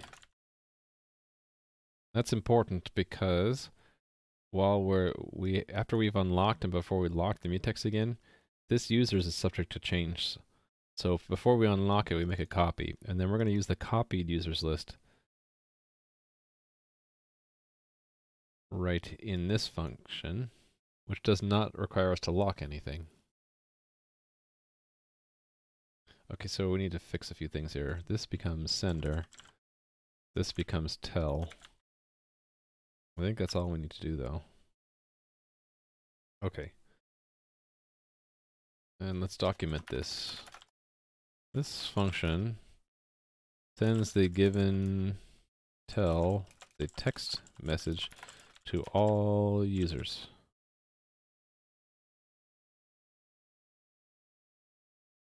And let me fix this up a little bit. This is just message.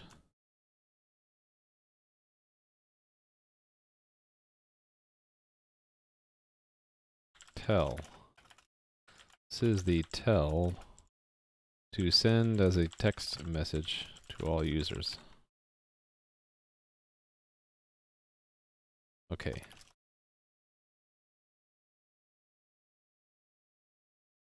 And this is the sender of the tell. Okay, now we're going to replace all the places where we manually do the sending of the tell here. So send tell question mathbot 2000, and then we can get rid of this stuff.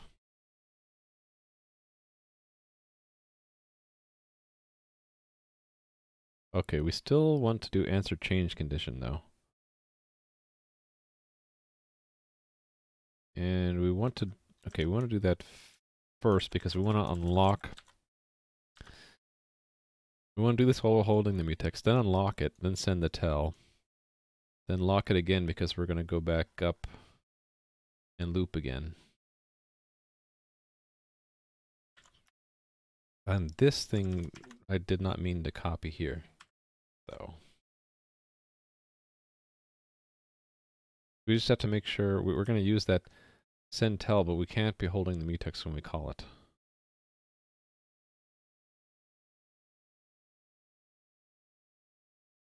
Okay, so tell handles the message. I think we need to actually pass in the reference to the lock so we can unlock it here.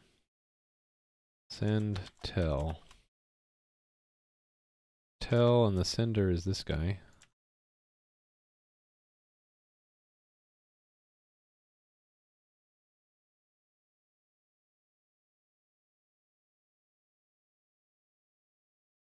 And let's say const auto sender equals that,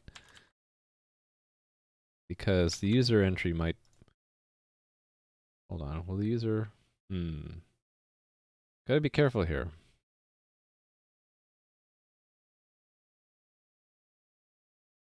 Actually, I'm just gonna cheat here. This is what I'm gonna do. Tell is called within the context of already having the lock, and send tell will get the lock again, but we can fix it by just changing this to a recursive mutex.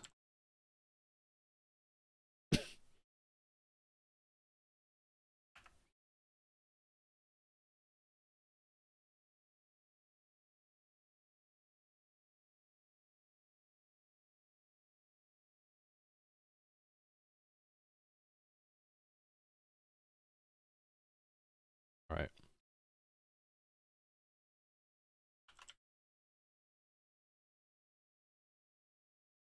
Let's try that out. That shouldn't, oh, it changed something. Oh, right. If we make it a recursive mutex, condition variable has to be condition variable any. I guess there's two of them.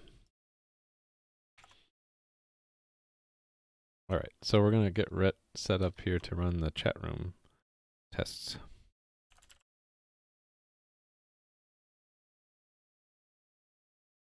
Oh, we have a failed test.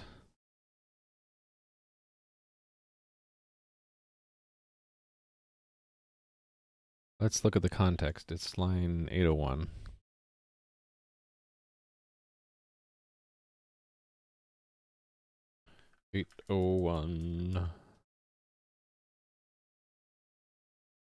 Okay, this test is of the leave. So Bob joins the room. Alice joins the room. Alice leaves the room. Bob peeks at the chat room member list. So we're failing to see the leave followed by the nickname. So what are we seeing instead? We're seeing the leave, and we're seeing the nicknames.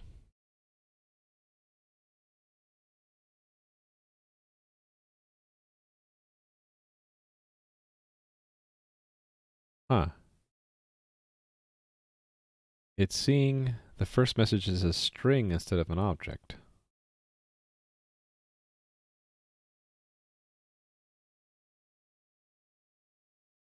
That's weird.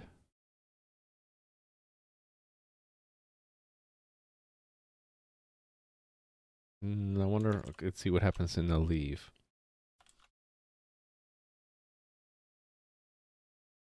Oh, it might be this. It's not send to all. Yeah, we're using send to all, which takes a JSON message, not an encoding. That's because it's really supposed to be sent to users. Users copy.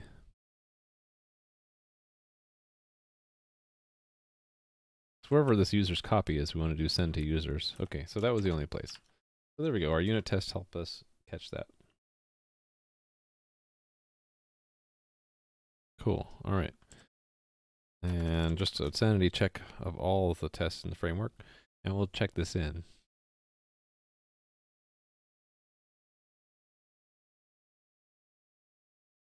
Yep, 0 test failed. I like to see that.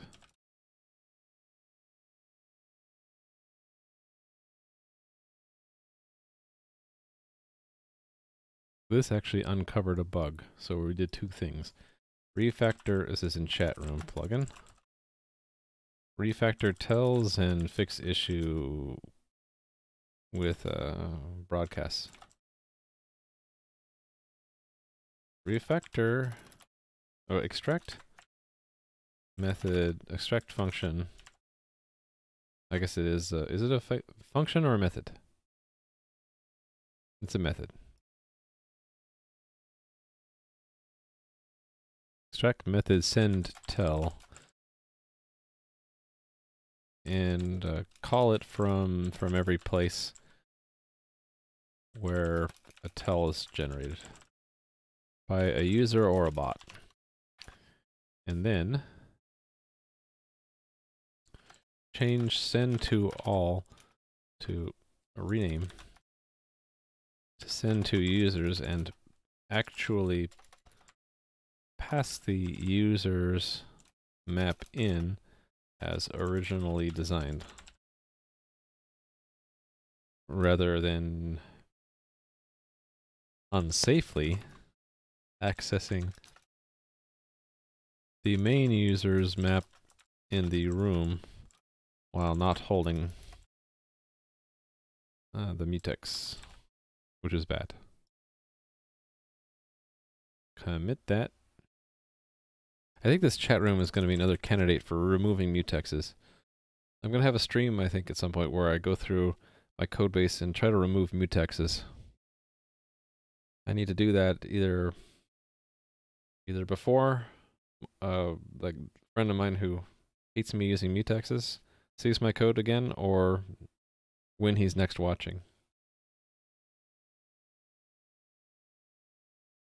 As he said, if I see you using mutexes, I'll be upset. I'm like, okay, you won't see them.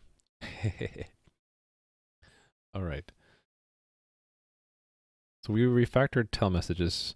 Now let's do building the timestamp into all messages sent by the chat room. I think we can do that by just funneling all the send texts to include the timestamp.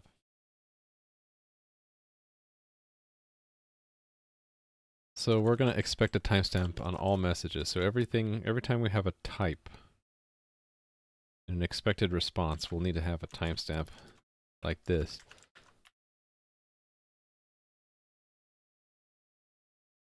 So add, and a default timestamp is all zeros right now.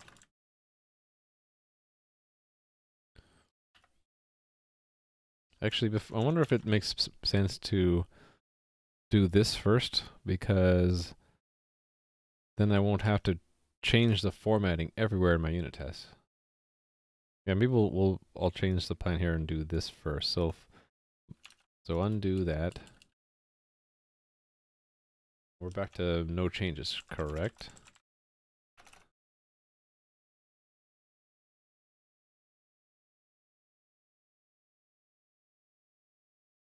Okay.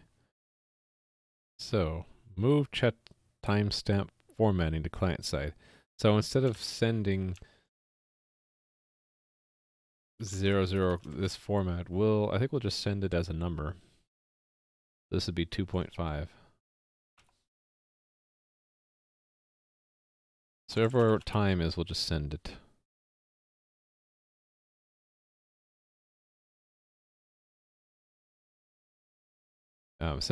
Send it as a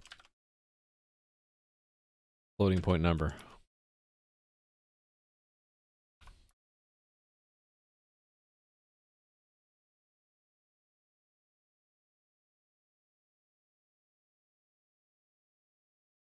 Ten 10.0, 11.0. All right, so we'll do this change first, and then change the code to match it. So instead of format timestamp, we will just pass the time directly, which means we get rid of format timestamp. Okay, that's one thing.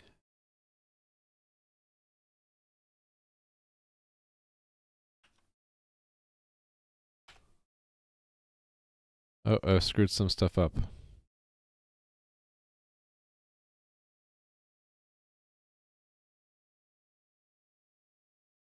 I think my comparisons aren't quite working out,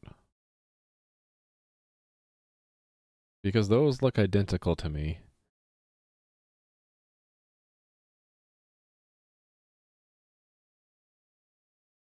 I think the JSON compare function isn't quite working, or if they have floating point values in there.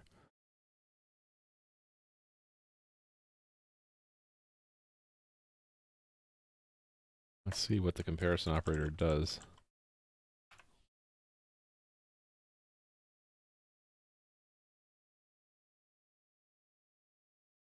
I'm wondering if it's floating point error.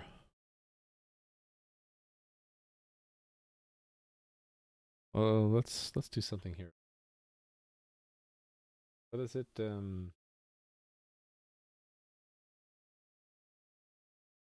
Epsilon? I think it's float epsilon.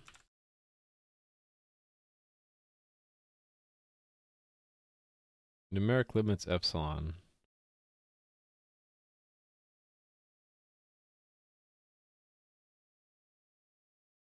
So it's just the very small number. We'll say the subtraction of the two is greater than equals standard numeric limits. It again. Double epsilon. Yeah, let's see if that's causing it. If it's floating point error. No, hopefully that'll get rid of it. No?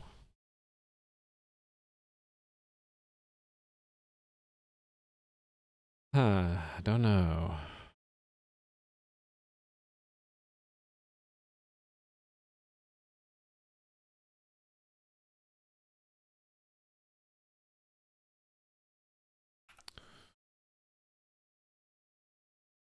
I don't know. 100 times epsilon?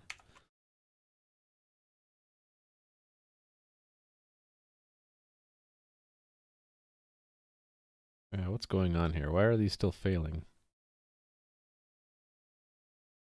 Not the same ones that are failing. Last time it was 6 and now no, it is the same 6. Okay. Those just look identical to me.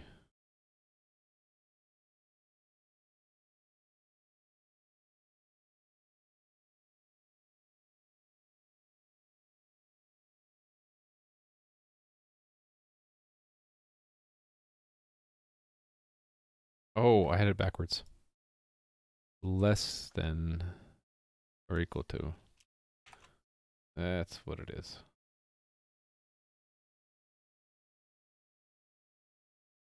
No? Well, okay. Passing some of them, failing others still. I'm just kind of making wild guesses here about if it's floating point error or not.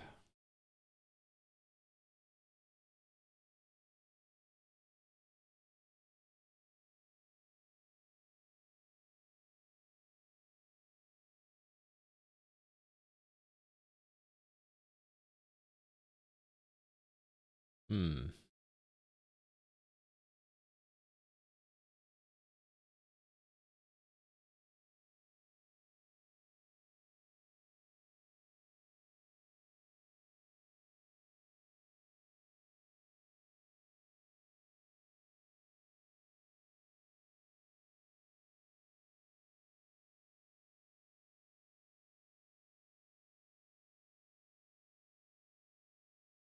Let's see where this gets hit, actually. In 2 tells too quickly. Line 1167. This one.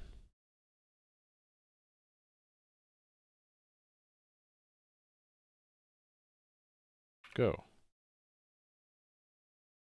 And then, let me see that. Floating point, integer. Oh, it's coming back as an integer? Integer 0, and the other one's what, floating point 0?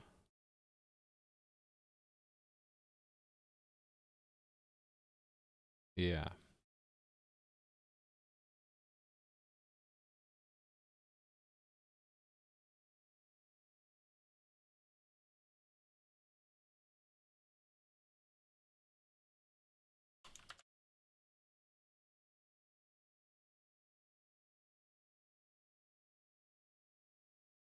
Okay, the type is double.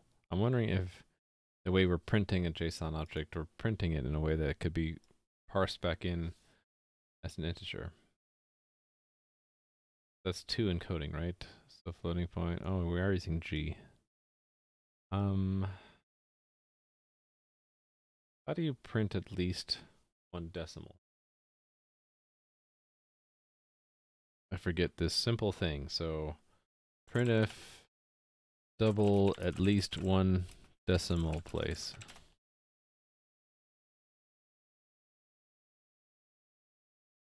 Just add a 0.0.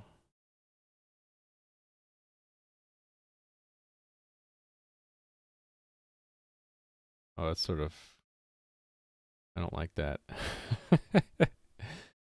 Do I have to?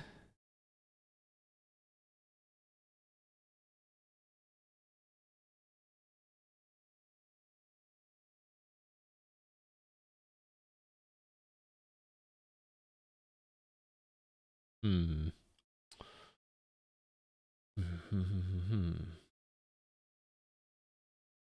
I never used this function before, strspn. That up.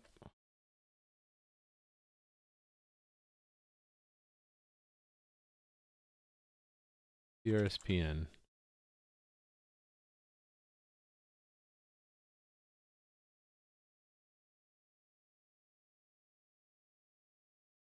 The length of the maximal initial segment, the span of the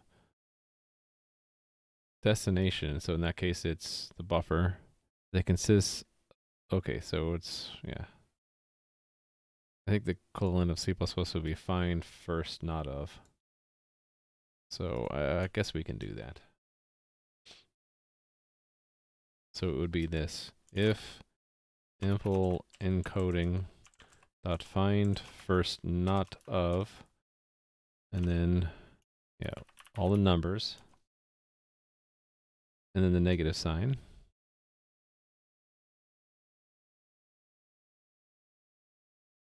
Equals string no position. Then encoding plus equals dot 0. If that works, then I should probably make a unit test in JSON to test that.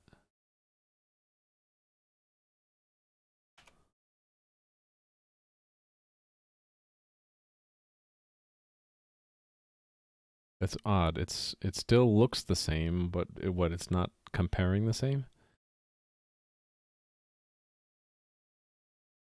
I want to see that actually.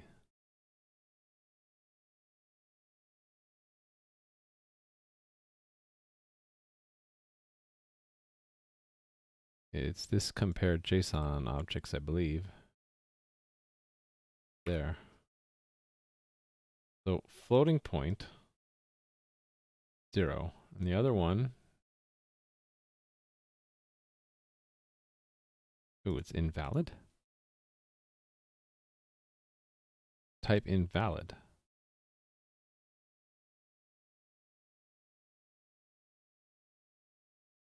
Huh. Why is it invalid?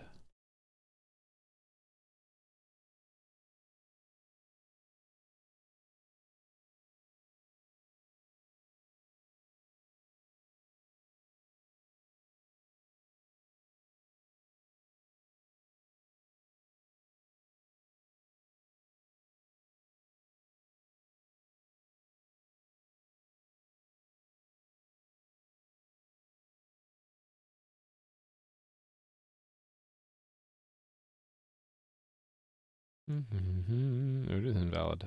It's coming back invalid, so... Oh, hey there, Adam.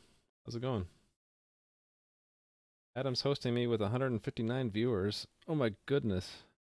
I'm gonna get overwhelmed. Maybe I should go through a little bit of a intro then. So I've been streaming for, I don't know, how long has this been?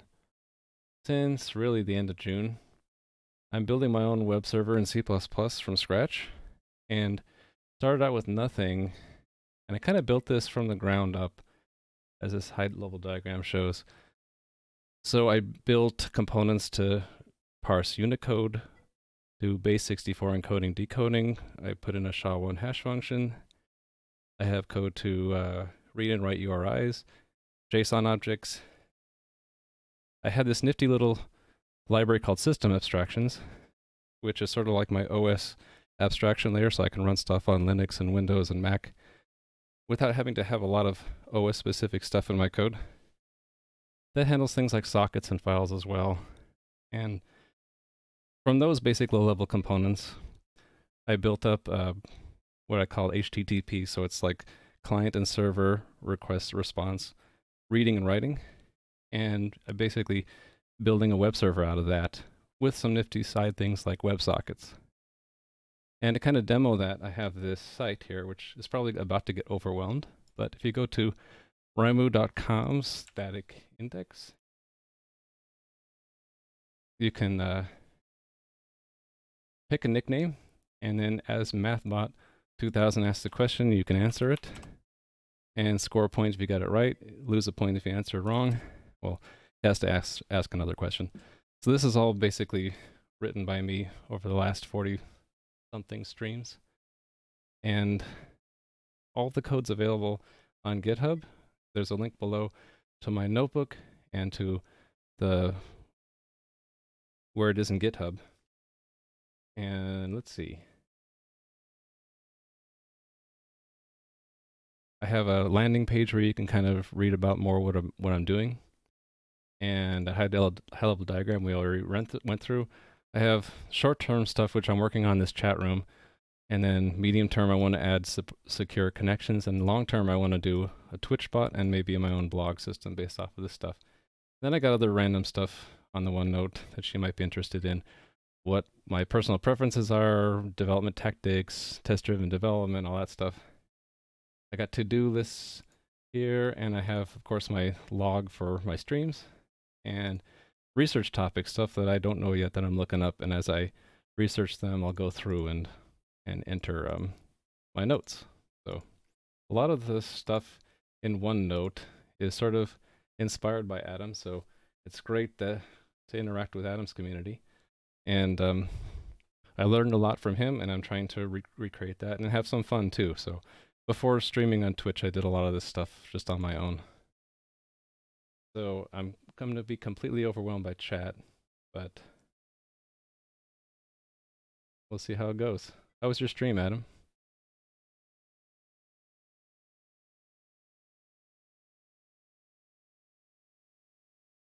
I know I skipped something. Oh yeah, I wanted to go over if you wanted to check out my code. So I have a multi-repository system. So if you can see from the top, I have components like JSON, SHA-1, URI, but you won't get those when you clone my top-level repository. Instead, you get a lot less than that, and you get this main.xml. This is pointing sort of symbolically to all my other repositories, and it kind of has the same kind of syntax that Google uses for Android. And I made a tool called Mugget, which helps me out with this, but essentially all the libraries are in their own Git repositories, and you'll see me on stream doing this command. And that just makes sure that I have checked in all my code in individual repositories, or if I see that I have modifications to JSON because I'm working on that right now.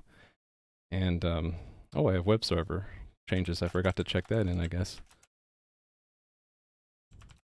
Did I forget to check in my last work? I think I did. Yeah, I was removing. Oh, because I haven't fixed this yet.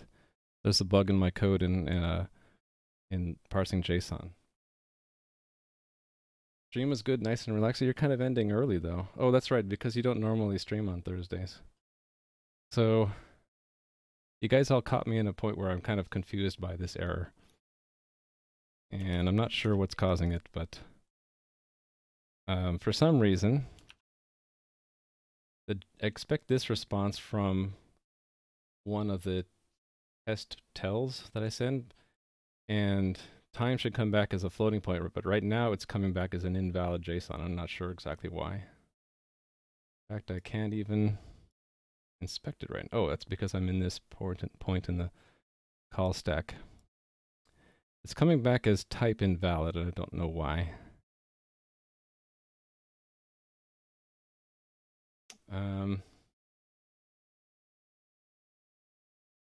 So yeah, this stuff might be not as exciting as Adam's stream, and I apologize, but especially if you catch me in one of these awkward moments where I'm trying to debug a tricky bug, and most of my bugs are caused by, I think, my sloppiness.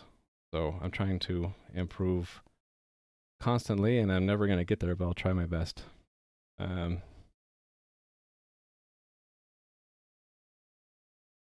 Actually, I can see what the message it was trying to send here. It's a type object. Tell. Oh, right. Okay, never mind. The server giving us back the response, which I will find back in my plugin here. Get current time as a double. Probably in this 2 encoding it's going wrong. Oh, I think I know what it was. I had this piece of code I just added to try to see if I needed to add a .0 to the end. So I got this off of this, and maybe I screwed up here. The idea is that if you need to have a floating point value that always has a dot something at the end, you need to add a .0 if the G format ends up giving you, like, if it's just 0, you need to make it 0.0. But maybe I didn't do this right. Actually, let's put a breakpoint there, and we'll retry and see what happens. And I'm going to wait until I get to the test that I care about here. And skip that. And then put it back. Where was that? There. I want to see that happen. Okay, so that is adding the 0.0. So why is it not coming back around as a valid float?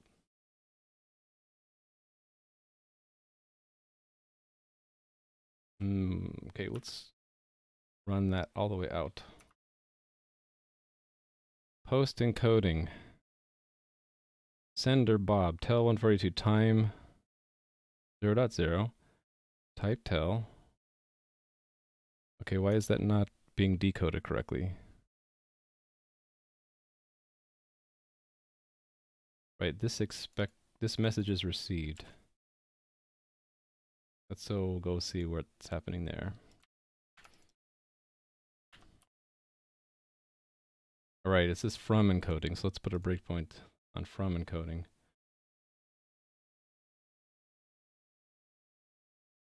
Oh, because I had complicated logic for this.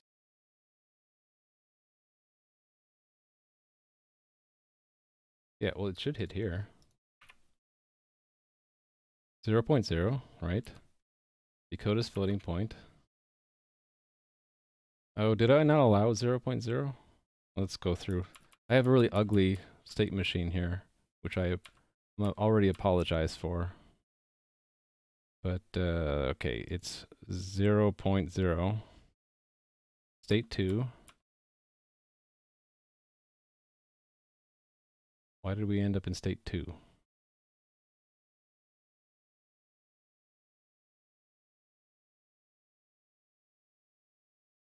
Actually, I think it should have gone to 3. Why do I have a... Why did I do that? Okay. I don't understand why I did this. Oh, no. Okay, this is... The initial digit can be a 0, but... Okay. Oh, wait a minute. This still doesn't make sense to me. Is this to guard against having 2 zeros in a row?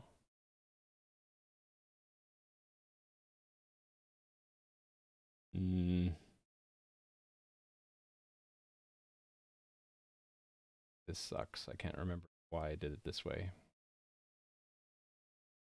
Maybe I'm flustered too by having so many viewers. I apologize. I normally have only 4 or 5 people watching me. So I bet my brain just went into panic mode. I need to slow down and think about what I'm doing here. You could take them away. I do appreciate the host, Adam. I'm just not used to debugging and talking to 100 people at the same time.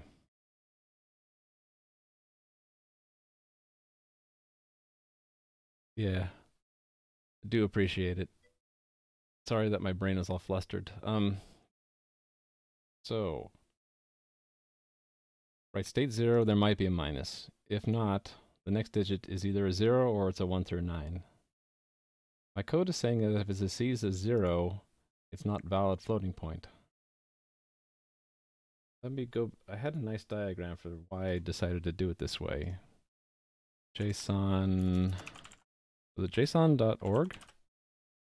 Yeah, they had a nice diagram here. Number, right.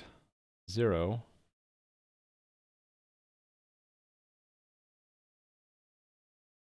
Then it can either be a point, or it's an E or another E. So shouldn't it be... Oh, okay. I guess I completely didn't do this right.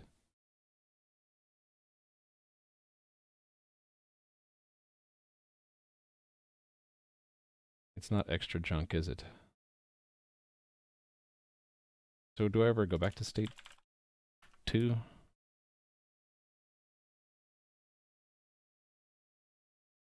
No, I don't. I totally didn't do that part of the state machine correctly. If it's... So it's gonna... Okay. Let me see if I can repair this. It's not extra junk. We're expecting one of these to happen. So it's like case 3, but without 0 through 9.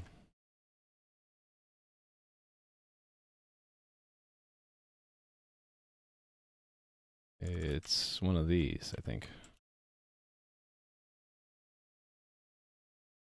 Yeah, I think that'll fix it. If that's the case, then I really do need to have a unit test for JSON. Need to change my JSON unit tests for 2 reasons now. Okay, so does that mean the other test passes now? Okay, yeah, so that's 2 bugs now I have in JSON. And That was one of them. And the one before all my visitors arrived was this comparison wasn't taking into account floating point error. I guess that's a third one. Right. So rendering a floating point and then parsing it back and it became an integer unless we did that. So there's 3 things I need to test for. Although I wasn't quite sure about the epsilon thing. What if I had to put a fudge factor in here because I didn't understand what was going on, but maybe I didn't need a fudge factor.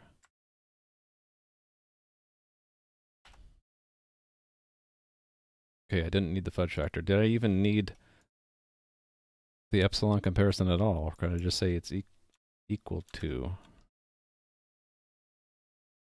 Let's see.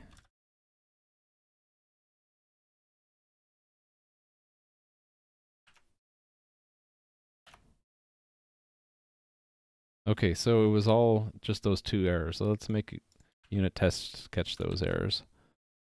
So what I'm going to do, I'm going to go to JSON and stash those things.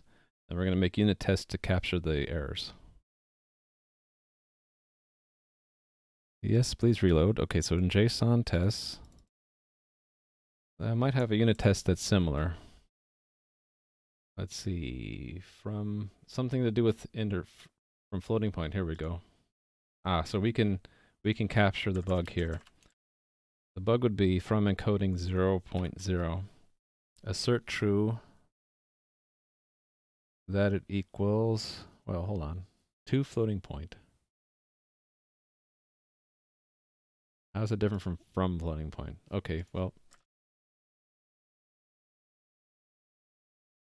one of them is like this, then we should get 0.0 out, right? Okay, 2 floating points, so that equals, yeah, 0.0. So then I expect my test to fail now, and then we'll fix it by unstashing the change. Okay, that we can fix by just doing that.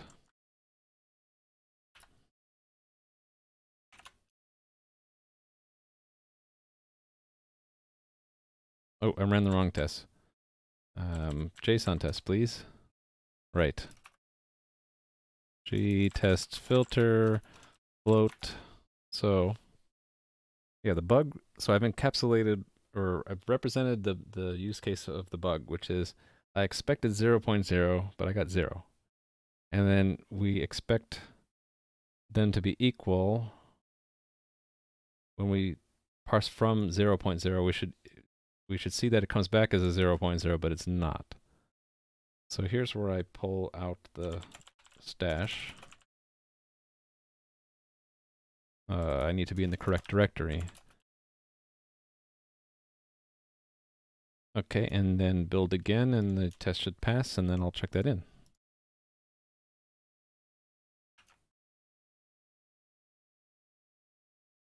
Okay. See, I think I have finally recovering from my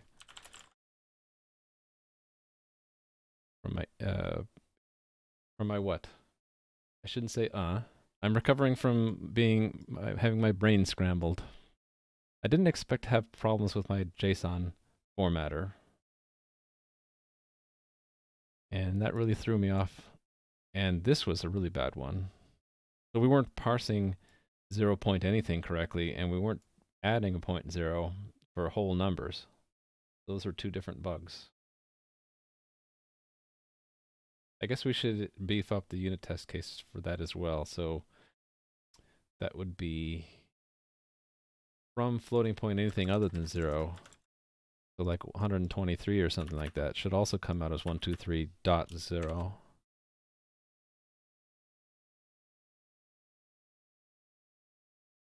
Okay. Refresh that. So those are working on the stage. Is Django a good framework to learn? I was told Django is a good framework to learn for building a website, right? But I'm sorry, I don't know it. And how's it going, Kappa Jabated?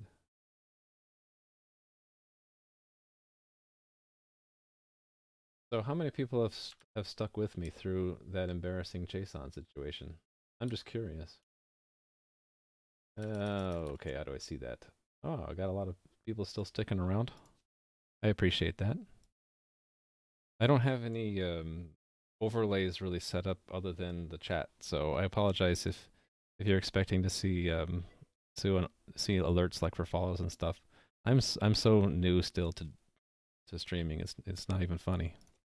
Okay, so fix issues in reading, writing, floating point values, whole floating point values. So need to add 0.0 when using LG formatting in order to preserve the type of the value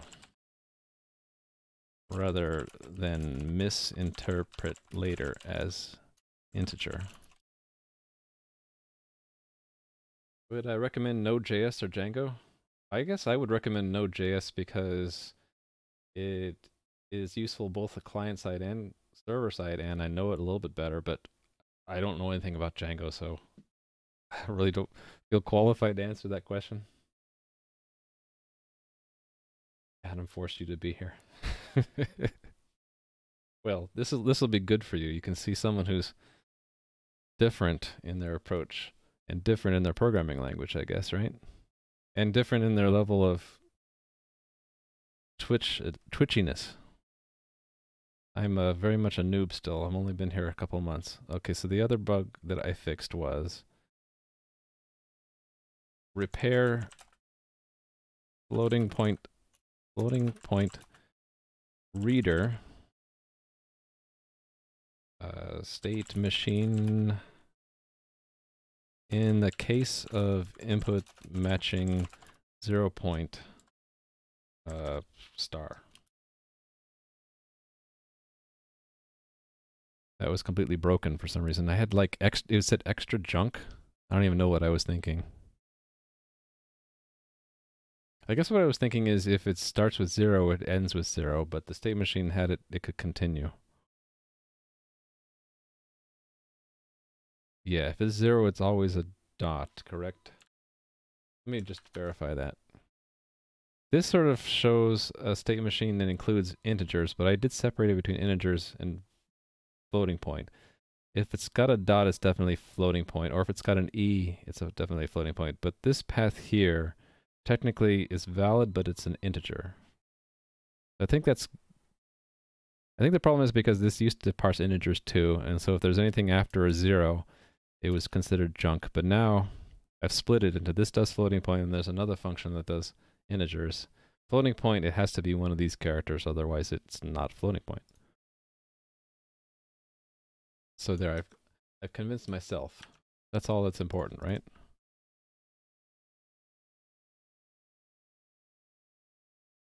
Oh yeah, Adam, I really loved the hacking tutorial. And my friend Rally Monkey enjoyed it too. All sorts of good things in that video. I truly loved it. Okay, let's see where I am. Because sometimes I get disoriented, and so I use my tools to make sure that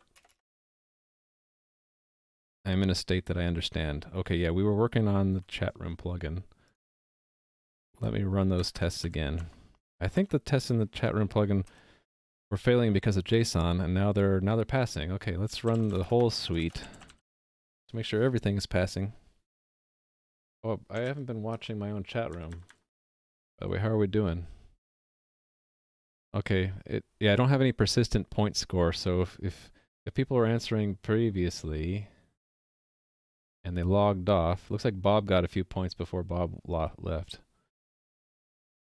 Anyway, it's still running, right? 4884. Yep. Anyway. Okay, so tests are passing again. We're back on track, and I was working on moving the right. So we're moving the chat timestamp formatting to the client side. So I was going to check that in because this is one step towards it. This is the server side of it. We removed the formatting. Right, chat room plugin, remove formatting of timestamps. And I think the next step we want to do is work on the client app side. Not sure if I saw your question, but did I watch Casually Explained on YouTube? Yeah, I did. But both my brother and I think I don't quite sound like him, but we could understand why people might see there or hear, I guess, the resemblance. But definitely, I am not Casually Explained. Yeah, sorry that I'm not used to so much chat. I apologize for the delay. I hope you're not too mad. There are widely popular great channels on YouTube relatively that have great contents, yeah. Friend, okay, I'm just catching up on chat here. Did his web app product in Node.js? Yeah, cool. Oh, hey, Morlade. That name is very familiar. You've been here before. Okay. Whoa. Sorry about that. I thought my phone was on vibrate and it wasn't. Okay. Yes, so back on track. We're gonna move to my React app, and then people are gonna laugh at me about how bad my React app is, but that's okay. Let me make sure I'm actually have it live, and we'll go look at it. So that's Chatter. It has an awesomely huge amount of code in it, which is not that much, and it's just one huge ugly component. And right now it is rendering tells this way. It's just putting the time directly in there, so we want to change that. And let's make a function for that. This is where my inadequacy in JavaScript is going to come out, so we'll just make I think it's format this kind of syntax, right? And then, how do we want to do this? I don't even know, so I'm going to look it up. I want to do what I was doing before. So, what's a JavaScript string formatting? Please teach me, MDN.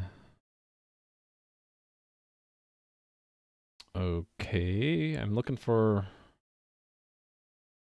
formatting. Ah.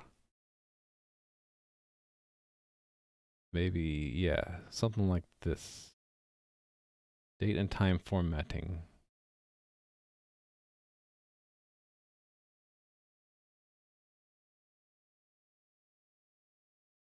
Okay, but I want a quick answer. I don't want to learn. Example. Here we go. Okay, specifically, time formatting.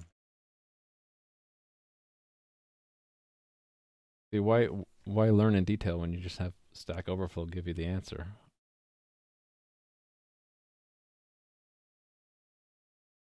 Okay, not exactly what I want. Ooh, I like this better.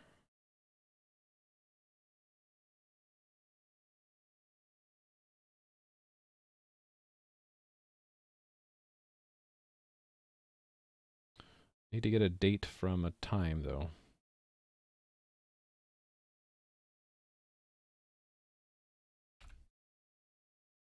Date from time value, timestamp.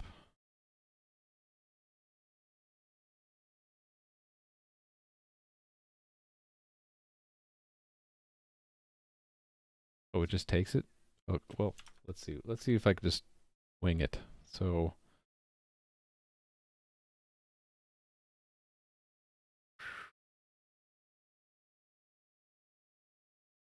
date equals new date time. What happens if I just do this? Return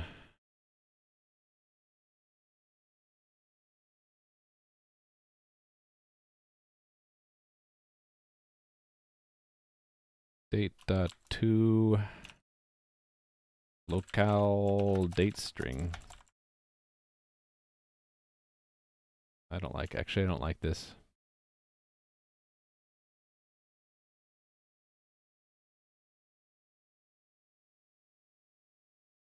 Actually, I don't really care about the date, do I?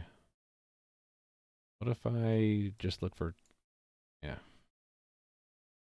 time formatting?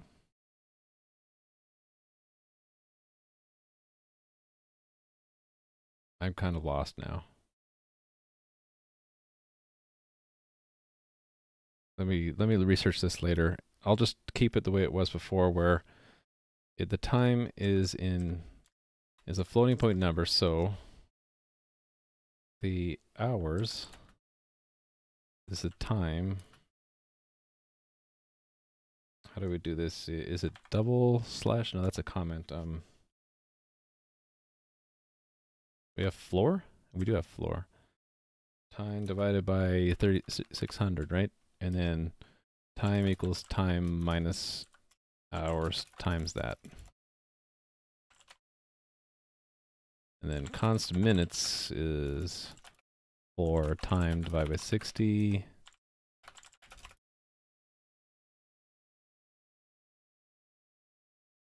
Seconds.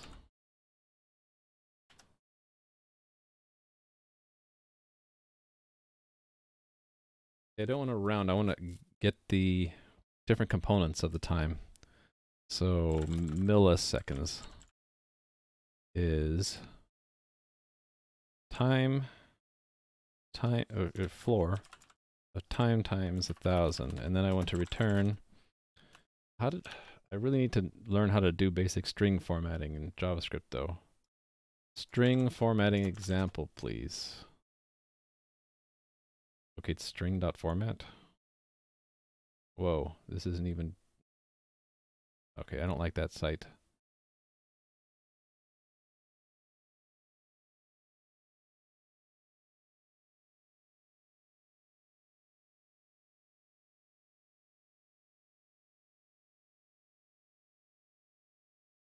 Sorry about this. Oh, here we go. Do I really need to do it that way? Help me out here, guys. String templates.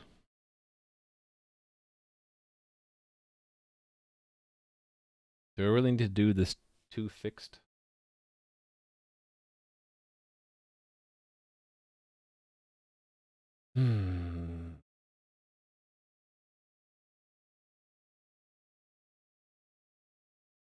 Yeah, number formatting. Do I really want to do to fixed? So I want to say hours to fixed to? Or where did it say to fixed?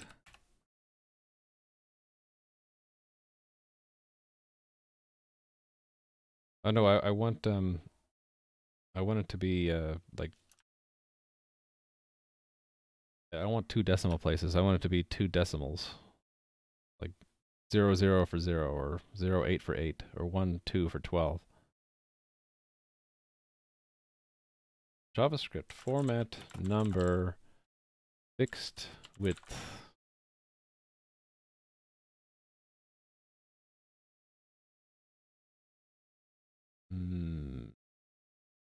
Okay. It would just be percent 0 to D in C. Why does that have to be so hard?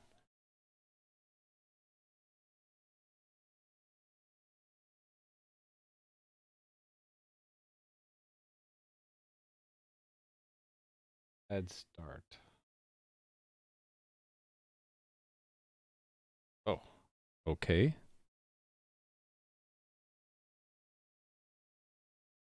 So I can just do what?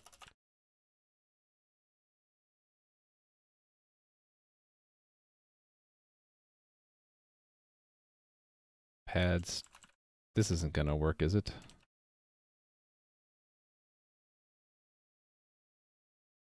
To string, I guess. Let me see what that does actually. So we'll just do format time here.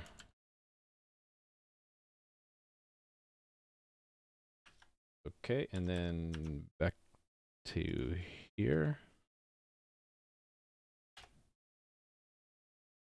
Floor is not defined. Really? Is it math? It's math.floor or something? Math is not defined. Ah, it's math, capital math. Format time is not defined. Where did, oh. Okay, yeah.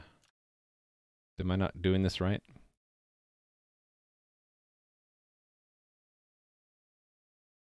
Is it function? No, we're inside of a class, so I thought I could just do that. Do I really have to? Let me move this out. I don't really know how to do it any other way yet. Function. Okay, there we go. So this needs to be slightly adjusted. And I need to be running my server, so sure it is. It's not, so wstage wserve. Connect, please. There we go. Alice. Okay, I think I got the hours correct, so let me fix the rest of it. So it's that plus that plus minutes plus that plus seconds plus milliseconds. And that's 3.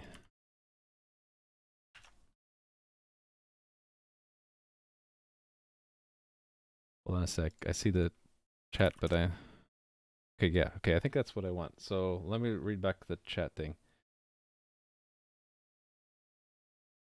Go to a REPL. Format time. Let me look that up. Repurpose this tab. JavaScript. Format time. Yeah, this was what I was looking at before. But let's look at MDN.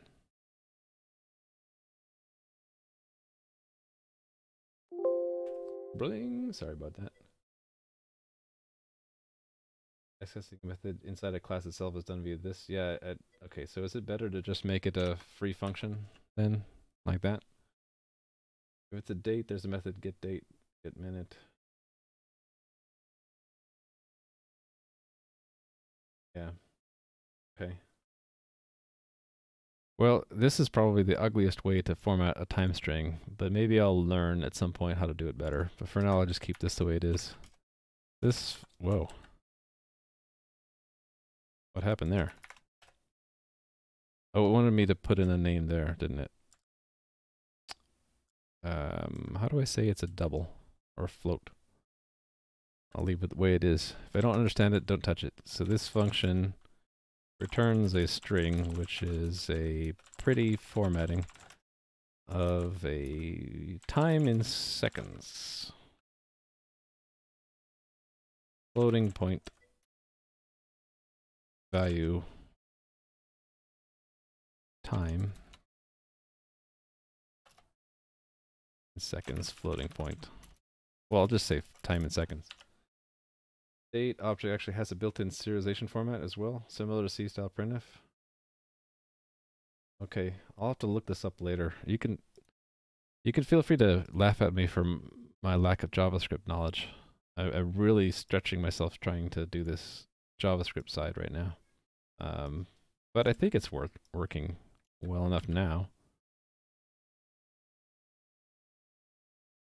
Except for I need to type in 8080 there whenever I retest this.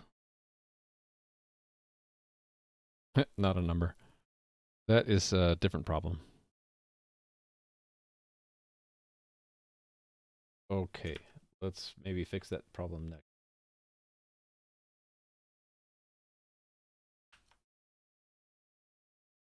So the problem is these are coming through as tells, but award is being stored as a tell with no time. So we need to attach a time, and which means I need a time given by the server. Both award and penalty expect a time.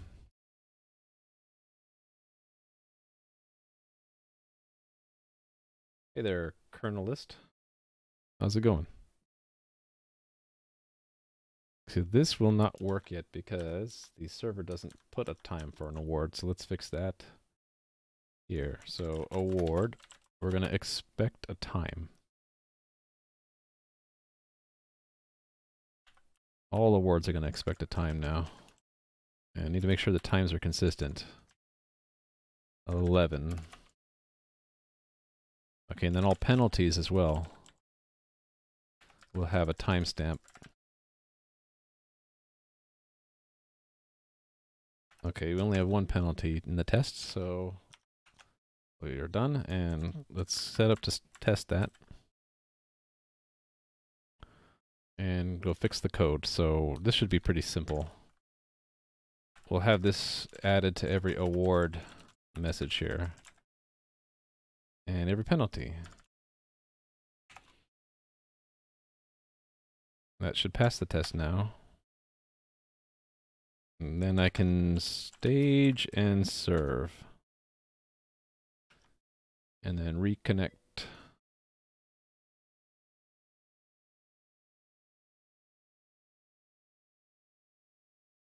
Interesting. So did it not... There was no question asked. I think I asked it too quickly.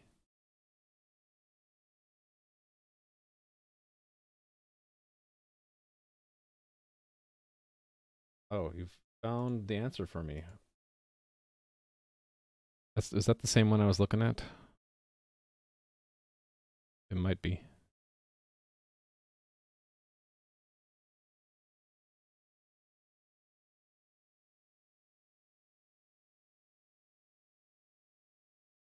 I mean, I think one problem is I'm not spending enough time reading this because I don't feel like it's fair to you guys for me to be reading and doing research while I'm streaming. So you know what I'm gonna do? I'm gonna make a note to read this later. So read later. Let me read that later. I appreciate the link. Used to use Replit.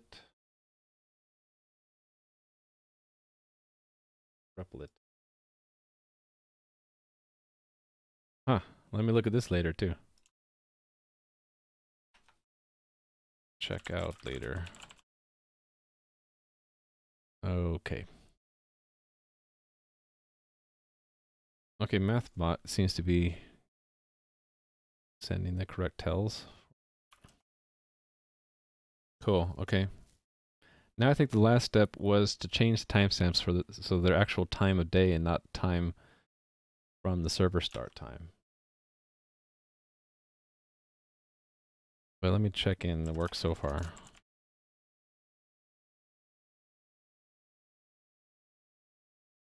Web server. Right. Adding timestamps to awards and penalties.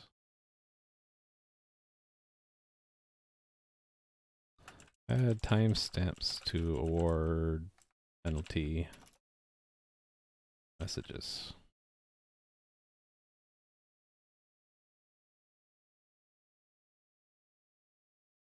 Okay, no, not Mugget. Just get GUI from this level. So I added the formatting of times and expectation that times come in. Okay, these are different concerns. So I'm going to check this in first with this. And I'm going to say chatter client now responsible for formatting timestamps. And then the second concern is this. Chatter or penalty messages now have timestamps. A lot of chat coming through.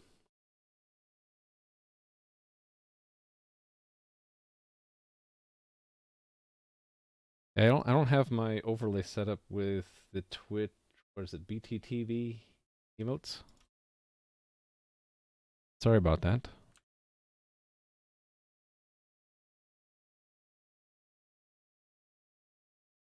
Actually, if anyone recommends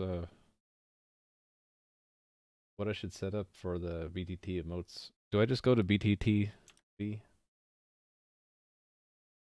I wasn't sure, so do I just have to set it up here? If so, I'll research that later.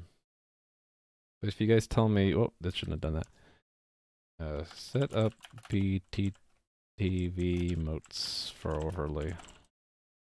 Is this the right way to go? I don't know. If someone shouts out in chat, "No, don't go there," then I'll stop. Otherwise, I'll check that out later. Okay. So moved timestamp formatting to the client side, but I need to make them relative to universal coordinated time. Let's do that next. That's an easy one.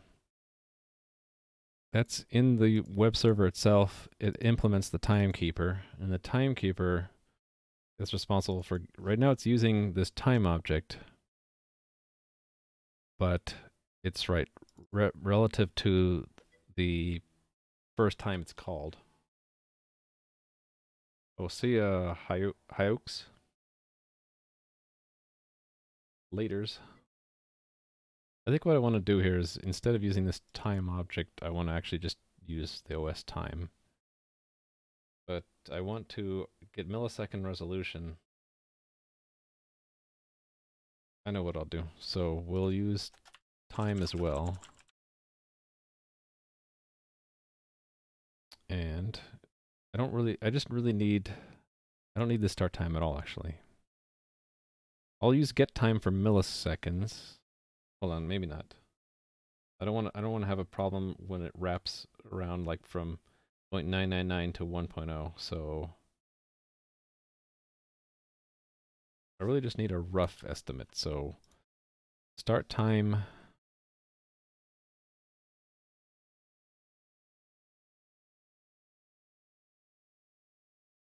A start time from OS. No, that's not the right word.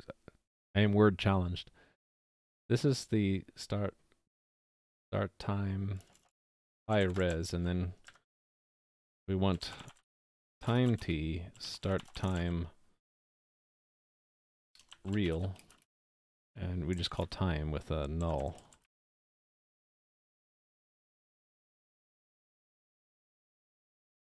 So what I want to do there is get how many seconds into the day we are. So that would be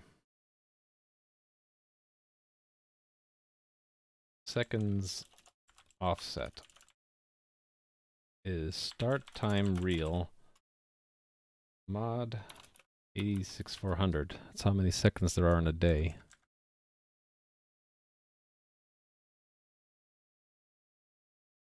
These are const, actually.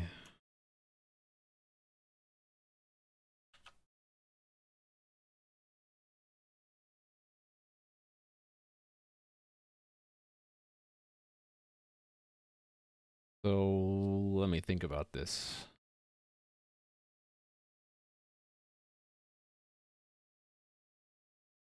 If I subtract that and then add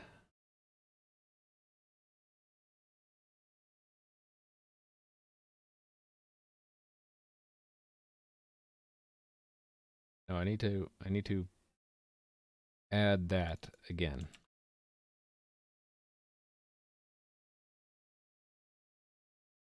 I think that'll work. Let's see.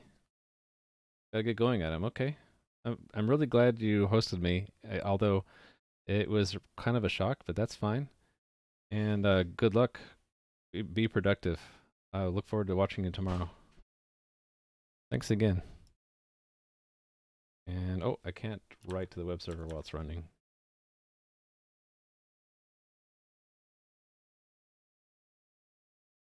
So let me write this again. Yeah, I really appreciate you watching. I know it's not the how do you say, the best caliber yet, but I'm trying my best, man. I'm trying my best. Let's see if this stage and serve and then connect, and then I chat something. Okay, I think that's right. Is that UTC? Yeah, 21:54:54. That's UTC, all right. And now we just need to have it converted to local time.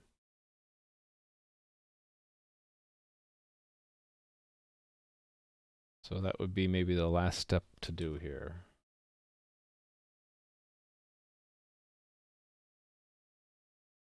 Actually, let's just look it up. How do we get the time zone offset?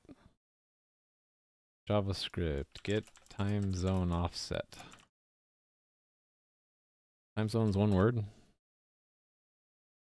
Oh, there's a method called get time zone offset. That's awesome. Returns a difference in minutes. Okay, cool. So I can just here format time. I can just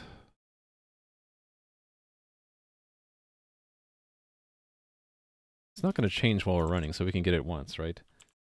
Time zone offset. And that is new date get time zone offset. Okay, new date get time zone offset. In minutes to convert to seconds, it's 60. So then we add that or subtract it? Subtract it, I believe. So it'll be time equals time minus time zone offset. Let's try that.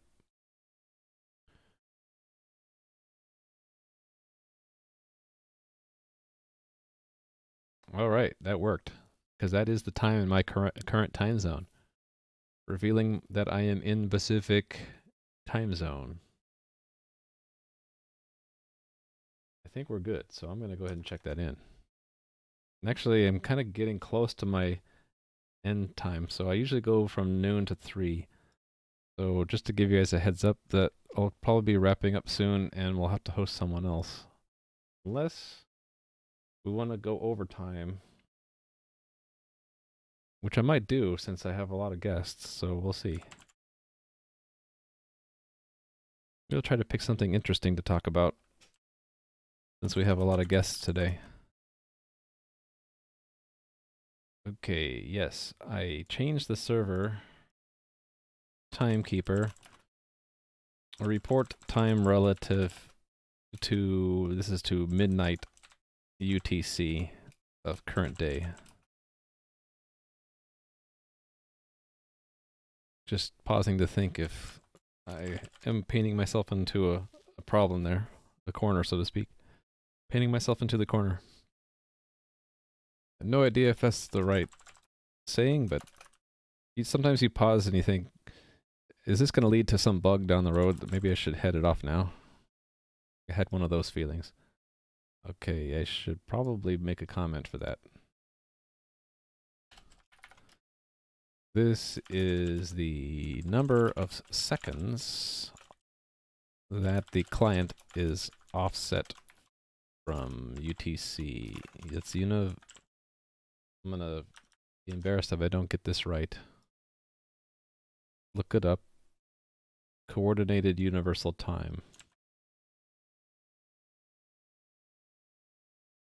Yeah, I like to make a lot of comments because when I go through my code 6 months from now and if I don't have a comment, two things will happen. I'll get very frustrated with myself that I didn't write it down. And then I'll spend another, I don't know, 10, 20 minutes trying to figure out what the heck I was writing. So at least with the comment, it'll strike a bell in my memory, if not explain what I was doing, even if it was the wrong thing. So I like to write lots of comments. Okay, so comment there. Oh, did I not save it? Save. Okay, really save that time. Thank you. And that was a simple change. Chatter. Offset timestamps relative to current time zone. So there, oops, comment, commit, and push. If things are named properly, it's really hard to figure that out. You know, but my other problem is I don't name things properly all the time. I am name challenged. And my functions are greater than 50 lines. So yeah, I got a lot of faults. And commenting is sort of maybe a crutch. For right now, my names are not so great and my lines of code are a lot.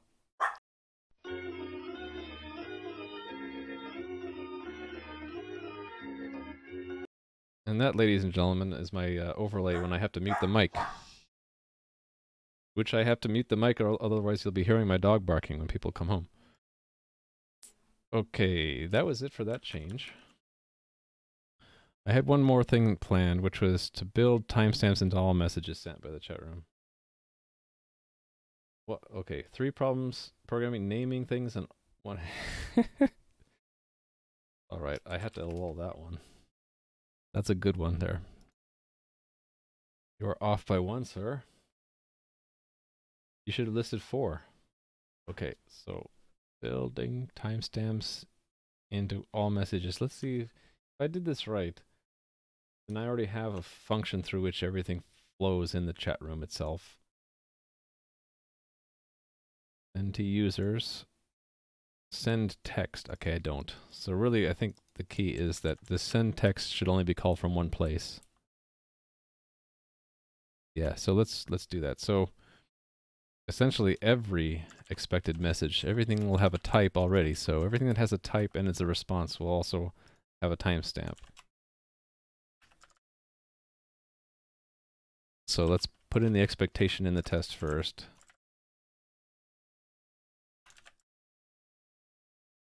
Message, expected responses.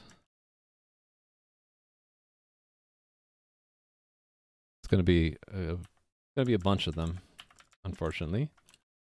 We'll soldier through it, shall we? Every response now will have a timestamp.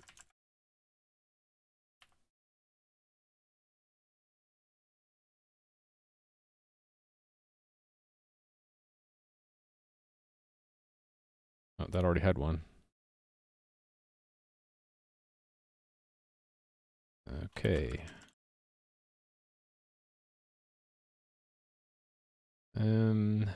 Yeah, those are expected responses, so those have timestamps.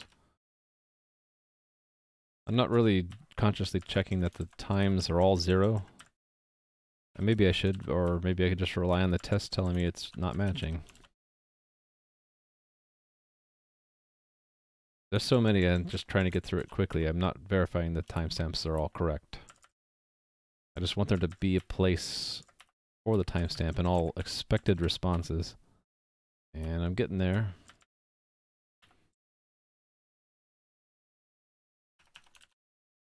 Okay. Getting there. Why did I have an old breakpoint there? Let's remove everything. That's my computer.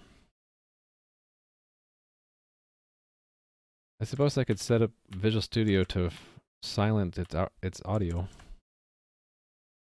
What? This is a complicated one, isn't it? Okay, yeah, messages to the server don't have timestamps, but responses do.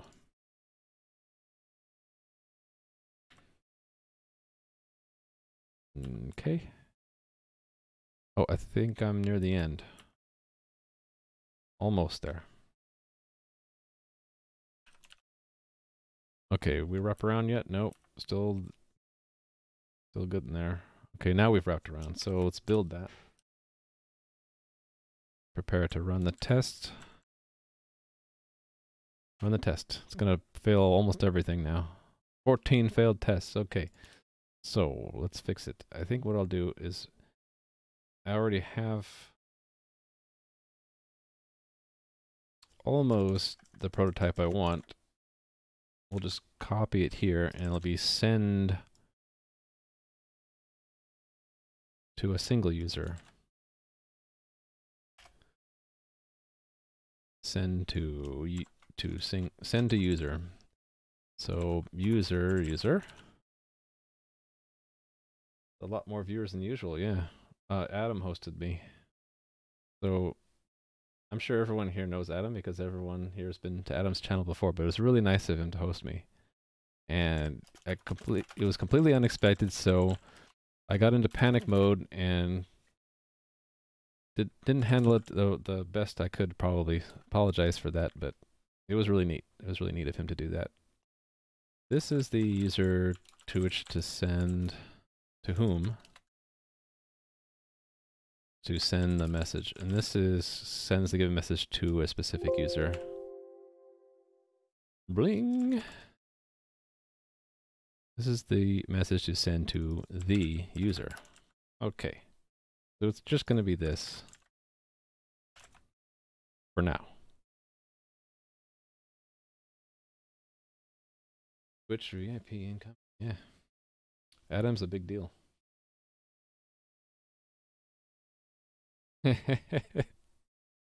You've highlighted that? Great. I'm going to be so embarrassed to listen to myself react to the being hosted by Adam. Okay, I'm going to search for all of these send texts and replace them with send to user. It's going to be send to user, user.second message. Probably everywhere, right? Why doesn't it not like that? Oh, it probably wants it to be const. Yeah. So send text should only be in one place. So here we replace it with this. And then this is the message. And I like to break those up into separate lines. Just my style. Okay, it's another one. So it looks like that. And another one. And okay, so this should bring us to not fixing the test, right? Because I'm not adding the time, but I'll do that right now. We're going to be moving the time. So it's currently in a few places, right? So we'll take it out of there and put it into the one common place. And put it right here. So message dot, actually it occurs to me it can't be const, but we can cheat and just make a copy of it. Message dot add time that. Oh, huh. We need a server. Oh, it's too many arguments? It's not add, is it? It's set. There we go. So time can be removed now. And it's in one place, and now hopefully it should pass the test. No, it didn't. In fact, it failed more tests. Let's see why. Okay. Interesting.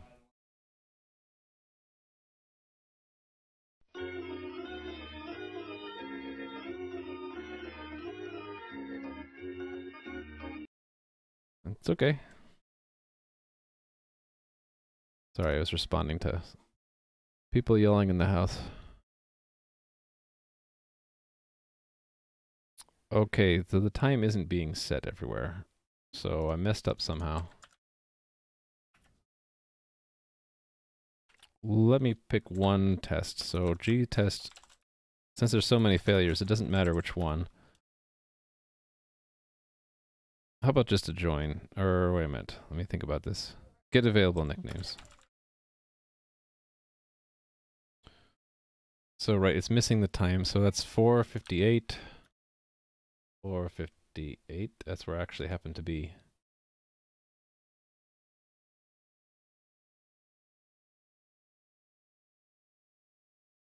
So we're gonna run the test to that point. Chat room plugins is set to go, right? Yes, it's a go. And then should end up there.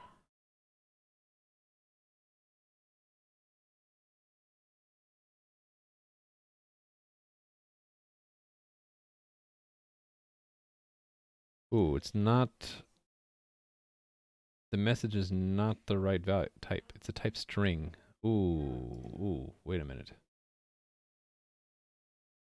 Oh, I messed up. Yeah, okay, it's already encoded at that point. It can't be a string. We gotta make it a JSON. which means I don't want to do the encoding here. And the tell, okay, that part's fine. What am I doing? I actually have a command for that. So I'm developing my own server in C++ from scratch, and there's links below to my notebook. And right now, specifically, I'm working on changing the messages between my server and my web client. And yeah, the bug I just ran into is this was set to a string and not a JSON object here. So it was serializing it and then deserializing it, and I didn't notice that. Actually, I'm wondering if I'm calling toEncoding elsewhere. Oh, I already am. Yeah, we don't want to do this. We'll just say post again.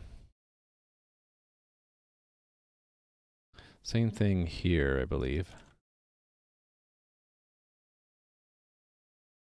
And that's no longer that, yeah. So we're not doing this encoding stuff anymore at that point, because we need to add the time before we can encode it.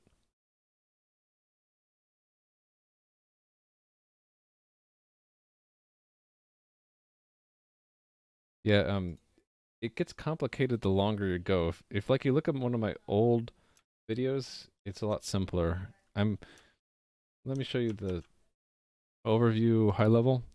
So it's complicated right now because we're at a very high level in the part of the system that we're working on. When I first started streaming, I was working on these lower level components, and I think it was a lot easier for viewers to get because it was very basic. So yeah, as the streams progressed, we're getting to a higher level of integration, and it gets harder to follow along. I have the same problem when I watch Adam's stream because it's such a such a large system, and not really following him all 3 years, I get lost about like what he's doing. And I think it's more than just the language. It's just that it's a huge system, and when you're watching someone program on it, you're only seeing like a microscopic view. You're only seeing literally like 30 lines out of like thousands of lines of code. So it's really hard to get a sense of the large picture just looking at small bits like that. I'm getting invalid JSON. Ooh, I really screwed it up. So let me walk through this and see what exactly it's doing. So it sends in the text. Oh, I don't want to follow through this one. I want to get a breakpoint in the chat room plugin where it's interpreting the messages it's getting. Right here. So we'll set a breakpoint there and go. So it got a message. Type get available nicknames. So it goes into that. So it makes the array. It adds the users. Adds the 3 available nicknames or more. How many nicknames are there? 8. Okay. The response is a JSON object, so we step into that. Step into send users.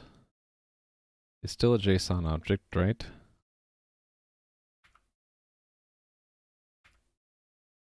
And then, oh, I forgot to, this one does need toEncoding.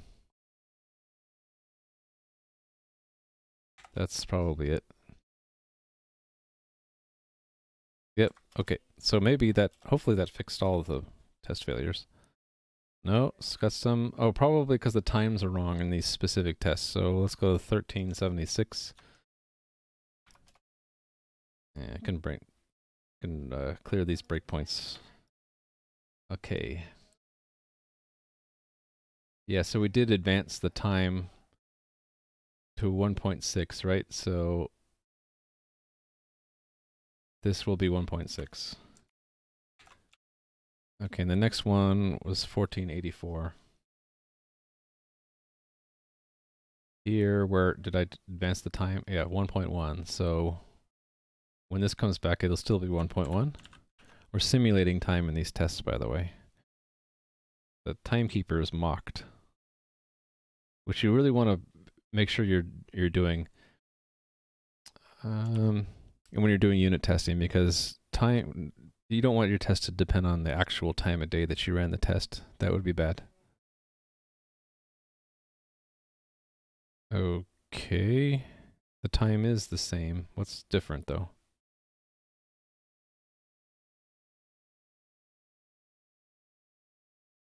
Huh. Well, let's rebuild that and rerun that. I think it's just one test that we're down to now, and it looks strange to me.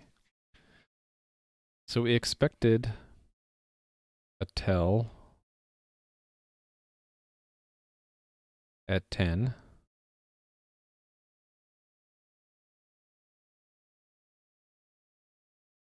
Okay, which is that? So okay, we're not seeing MathBot 2000 ask the question. So why not?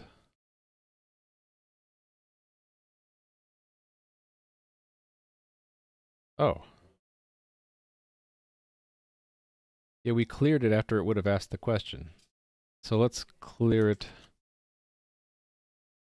here, and then that, okay, that was a mistake before. I don't know why that didn't fail before. MathBot plugin that's online has a bug in it. The success message is brackets without timestamp in it. Yeah, that's what we've been fixing. I just haven't deployed the fix yet. Huh. So we're not getting the question sent for some reason. I'm wondering if there's a bug in the sending of the question.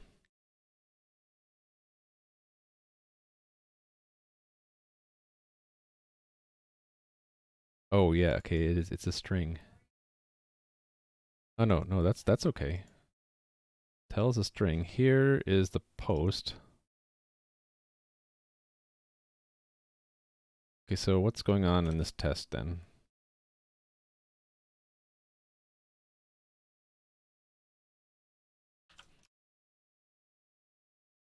Let me put a breakpoint there. And then we should see it post the question here. 8. Oh, are we in the right place? Okay. So how come the tell isn't getting through?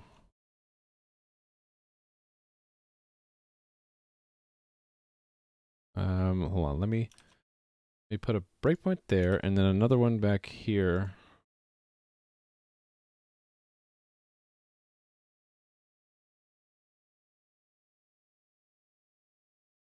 Where do we collect the tells? Okay, I'm getting lost.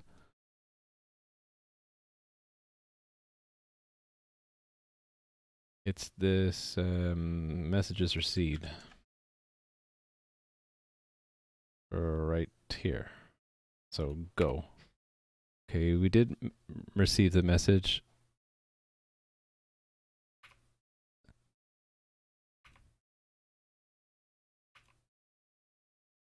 Okay, we never got the MathBot's message never got through.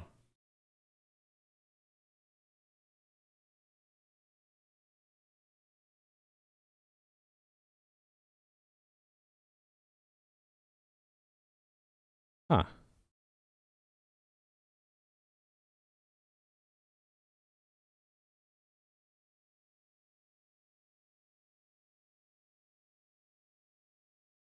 Yeah, here's the question. MathBot 2000 is asking the question, but how come in this thread we're getting the award already and we're not getting the actual message?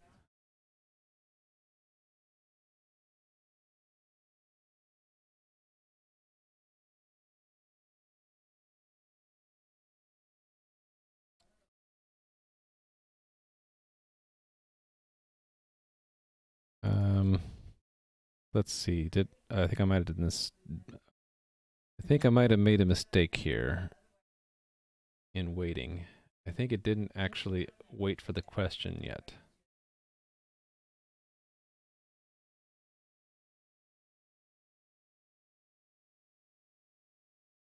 What's this thing? Light bulb? What's the issue? It's just broken.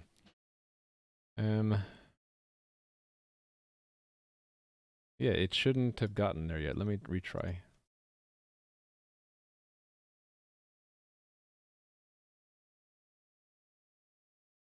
Okay.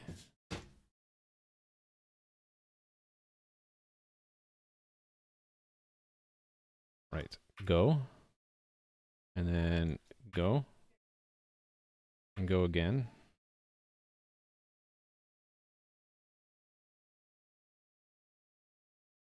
Oh, okay. Yeah, it's not waiting long enough.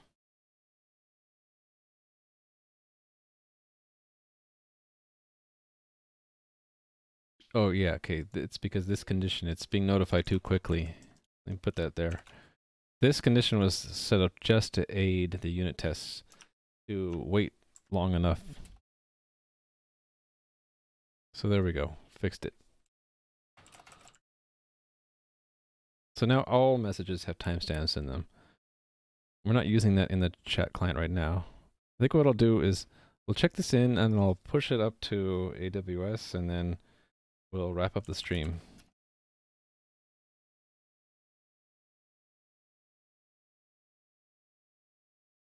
Web server. Right.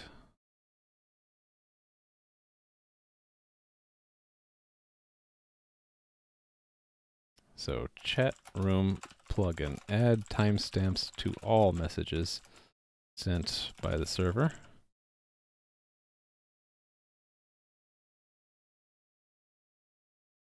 So I did have a console open to my Linux box. So I just didn't have it all set up yet. So SSH agent. SSH add my key. Bling. And then SSH add the AWS key, and then XFCE4 terminal because I want the console to be bigger. Hold on just a second, waiting for the console to come up. Okay. So we're on Linux now. So project Excalibur Mugget pull. We're pulling in all the work that I did today from the Windows side over to the Linux side. So I'm using SigWinX, by the way, to show this on my Windows machine. But right now, I'm typing in a terminal on my Linux machine. Hopefully I didn't break anything on the Linux side, which is the whole point of having that system abstractions library in the first place. The OS I stream from is Windows 10. This is a Linux box. Oh, I do have an error. The GCC doesn't like this assignment being ambiguous, whereas Windows was okay with it. I guess we'll just have to fix it. Static content plugin line 103. Okay. Ooh, oh, I'm in the build directory, aren't I? Web server, static content plugin source. Line 103. It doesn't like that being ambiguous, but that should fix it. That's a problem with the index operator, or the casting operators that I haven't quite figured out. It's only on GCC though. I need to like give it an explicit cast for it to pick the correct method. So this is based on Ubuntu. I use Linux Mint. So Linux, I'm on 18.3 right now.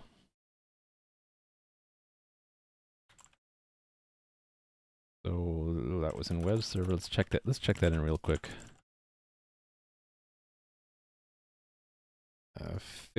Fix ambiguous call that GCC has trouble with.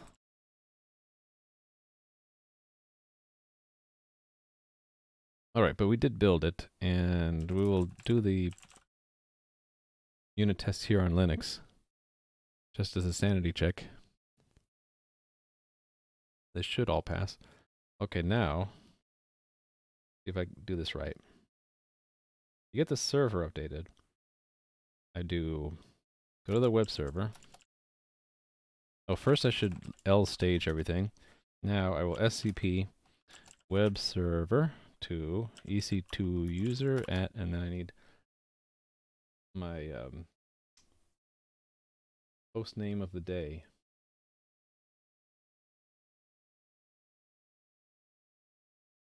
Hold on a sec. Here, paste that. Home EC2. One of the things on my to-do list is to automate this, but I don't have it quite automated yet. Oh, it's busy. That's right, because it's running. So I need to stop the web server. Then I can copy it over. And then while I'm at it, I will copy all the plugins.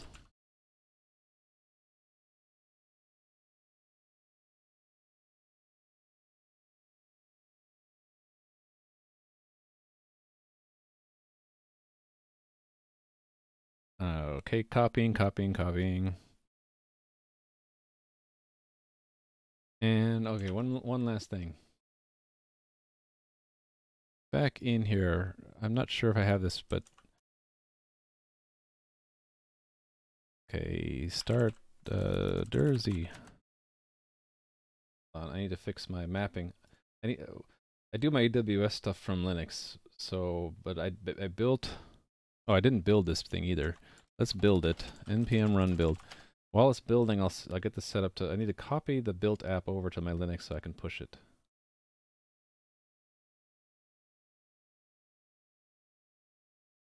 Okay. So it's build, right? So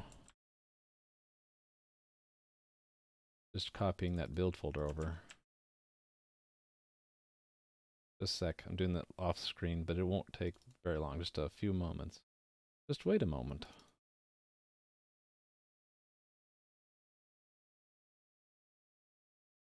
Place. Yes. Okay.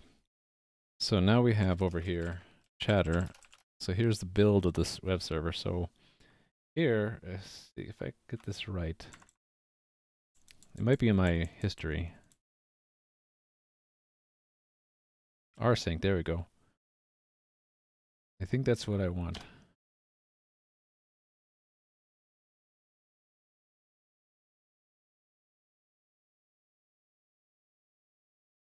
Oh, wait a minute. It's not going to work because the host name's not right.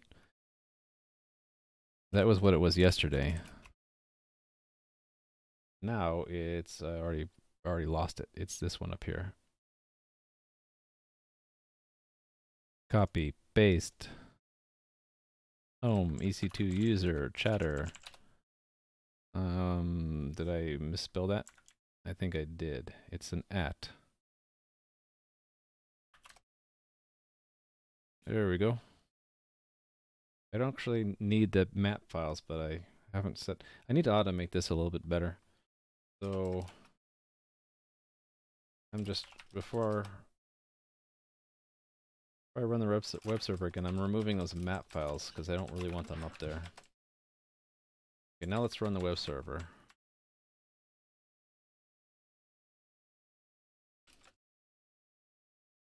Okay, it's running. So reload this guy.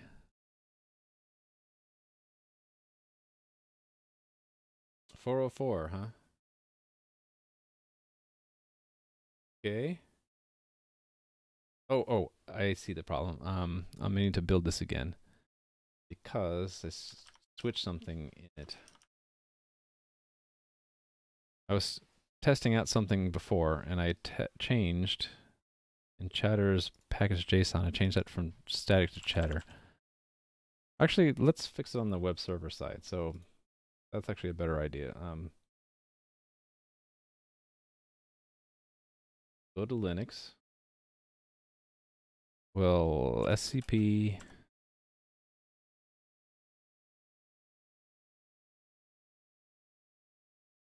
The config.json.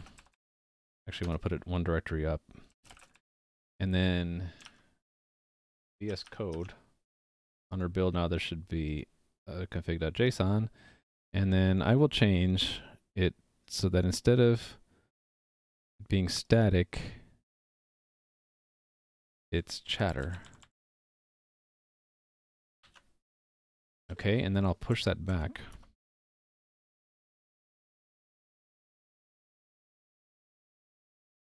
And then I'll restart the server, and then we can reload, and hopefully it'll work now. Except for it needs to be chatter. There we go. That's the new site. Connect. So now the timestamp stuff should be fixed. It should show you the time in your time zone. That's 111. And all the questions and the correct answers and penalties will have the timestamp in them now. Okay, I think we're good. So let me make sure I checked everything in. And then we'll wrap up the stream and we'll host someone else. Actually, if anyone has ideas on a good person to host next, I'd be open to that. Okay, all checked in. So yeah, let me wrap things up and we'll host someone else. So today was stream 46. And the first thing I did was I found and fixed a bug in the server that was sort of made known to me through, I think it's a botnet out there that just sends bad requests. Sent one to my server that triggered a bug, and I found it this morning and fixed it.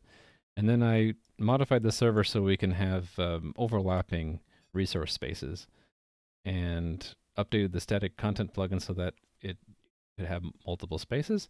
And then we worked on the chat room.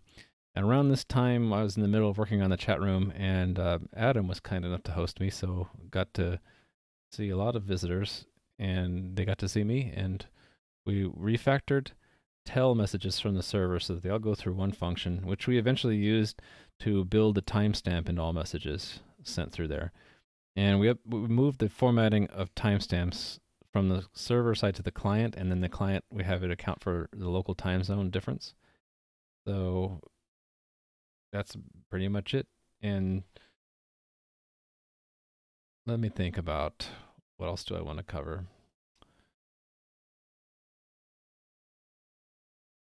Yeah, we had a lot of guests today, so I went over the high-level diagram, and if anyone has any questions, feel free to post them. I should have said that much earlier, but we have a web server up and running with basic stuff, but even so, looking at the code in stuff like the web server and the chat room plugin is kind of complicated.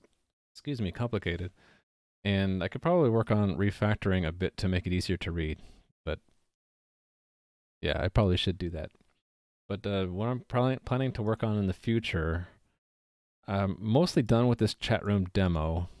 What I want to get into next is transport layer security. So down the road, if you come back and visit me in the near future, I'll probably be working on integrating TLS into the server. And then longer term, trying to use the framework and platform I set up to work on fun stuff like TwitchBot or my own blog system to try to replace my usage of WordPress. Okay, I'm reading chat now. I'm the only one who can send messages? What do you mean? Oh, when you're connected in, if you don't pick a nickname, you can't answer. In other words, you're a lurker. So you gotta take a nickname. And every time you take a nickname, you'll start at 0 points. So it doesn't save points or anything like that. 94. You found a DOM exception, huh? I should probably run the developer tools and see if I get a code. Only secure origins are allowed? Interesting. That's in some of the boilerplate that Create React app made, right? In that service worker registration. I think that's probably, it's just not gonna use the service worker at all, which I haven't even started to use anyway. So it's maybe something I should note to look at later. So look into DOM exception about service worker registration. You know what? reading that error message though, it makes me think it probably goes away when I add TLS, right? Because then our origin will be secure. So maybe they'll just naturally go away when we move to TLS, right? Yeah, that's the same. It's the same exception I'm getting. So it's because, pretty sure it's because it's not secure. The site is not using transport layer security. So yeah, come visit me sometime in the future. We'll be working on transport layer security and maybe getting into doing Twitch bots and blogs and other things. That's about it for now. And let's see, who should we host? Who is streaming right now? Maybe I'll introduce you guys to something completely different, but still in the creative section. This guy named Lumpy Touch. He is a pixel artist from Canada. If you haven't seen it before, I think it's fascinating because from the artistic side, I've always wanted to get into it, and I watch him do pixel art, and I'm picking up a lot based off of the tools he uses and the techniques he uses. So, and he's really great, interactive. You can ask him questions, and he's a great guy. So we'll go host him if that's okay with you guys. So let me just switch over, and we'll host Lumpy Touch. See you guys later.